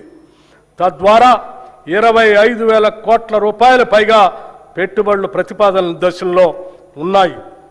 చరిత్రలో మొదటిసారిగా హైదరాబాద్లో మిస్ వరల్డ్ పోటీలు నిర్వహించడంతో ప్రపంచ దృష్టిని హైదరాబాద్ ఆకర్షించింది. ఈ బడ్జెట్లో పర్యాటక రంగానికి 1,224 కోట్ల రూపాయలు ప్రతిపాదిస్తున్నాం. గౌరవ అధ్యక్ష, బడ్జెట్ అంటే కేవలం సంఖ్యలు, అక్షరాలు మాత్రమే కాదు. మన జీవితం, మన భవిష్యత్తు. కలలు కనే యువతకు భవిష్యత్తుపై ఆశ కల్పించటం, ఆసరా కోసం చూసే బలహీనల్ని ఆదుకోవటం, నీడలేని వారికి నీడ కల్పించటం, పంట పొలాలకి నీళ్లు పారించటం, ఫల సహాయం పెంచటం, కష్టపడే వారికి పని కల్పించటం, ఇష్టపడేలా పాలన అందించటం. ఒక్క మాటలో చెప్పాలంటే నేను ప్రతిపాదిస్తున్న ఈ బడ్జెట్ తెలంగాణ ప్రజల ఆశాదీపం. అభివృద్ధికి, సంక్షేమానికి పెద్దపీట వేసి ఆర్భాటాలకు పోకుండా ఆర్థిక క్రమశిక్షణకు ప్రాధాన్యతనిస్తూ ఇది తెలంగాణ రాష్ట్ర ప్రజల ఆకాంక్షల ప్రతిరూపం. పీడిత, తాడిత, బడుగు, బలహీన వర్గాల అభ్యున్నతికి ఇస్తున్న భరోసా. ఒకవైపు ఆర్థిక పరమైన ఒడిదుడుకులు ఎన్ని ఎదురైనా అభివృద్ధి సంక్షేమ కార్యక్రమాలకు ఏమాత్రం నిధులు కొరత రాకుండా ఈ బడ్జెట్ను సమతుల్యంగా రూపొందించాం. పన్నుల భారంతో సామాన్యుడిపైన భారం మోపకుండా ఉన్న వనరులను సద్వినియోగం చేస్తూ కొత్త సంపదను సృష్టించి దానిని ప్రజలకు పంచడమే మా ప్రజాప్రభుత్వ ఆర్థిక విధానం. పేదవాడి కన్నీరు తుడిచిన నాడే నిజమైన అభివృద్ధి అని మహాత్మా గాంధీ మాటలను, ఆశయాలను స్ఫూర్తిగా తీసుకొని మా ఈ 2 ఏళ్ల పాలన 10 ఏళ్ల విధ్వంసాన్ని సరిదిద్దే పునాది ఈ బడ్జెట్. ఈ పునాదిపై ఒక సుందరమైన, సుసంపన్నమైన, ప్రశాంతమైన తెలంగాణ రాష్ట్రాన్ని నిర్మించే బ్లూ ప్రింట్ ఇది. ప్రతిపక్షాలు కేవలం విమర్శలకే పరిమితం కాకుండా రాష్ట్ర అభివృద్ధికి నిర్మాణాత్మక సలహాలు, సూచనలు ఇవ్వాలని, అభివృద్ధిలో భాగస్వాములు కావాలని కోరుకుంటున్నాను. 2026-27 బడ్జెట్ అంచనాలు 2026-27 ఆర్థిక సంవత్సరానికి మొత్తం వ్యయం 3,24,234 కోట్ల రెవెన్యూ వ్యయం రూపాయలు 2,34,406 కోట్లు, మూలధన వ్యయం 47,267 కోట్లుగా ప్రతిపాదిస్తున్నాను. తెలంగాణ ప్రజలపై విశ్వాసంతో, వారి భవిష్యత్తుకు భరోసా కల్పిస్తుందన్న నమ్మకంతో ప్రజల పక్షాన నిలబడి వారి స్వప్నాలను సాకారం చేసే ఈ 2026-27 ఆర్థిక సంవత్సరపు బడ్జెట్ను సభా ఆమోదం కోసం సమర్పిస్తున్నాను. జై హింద్, జై తెలంగాణ.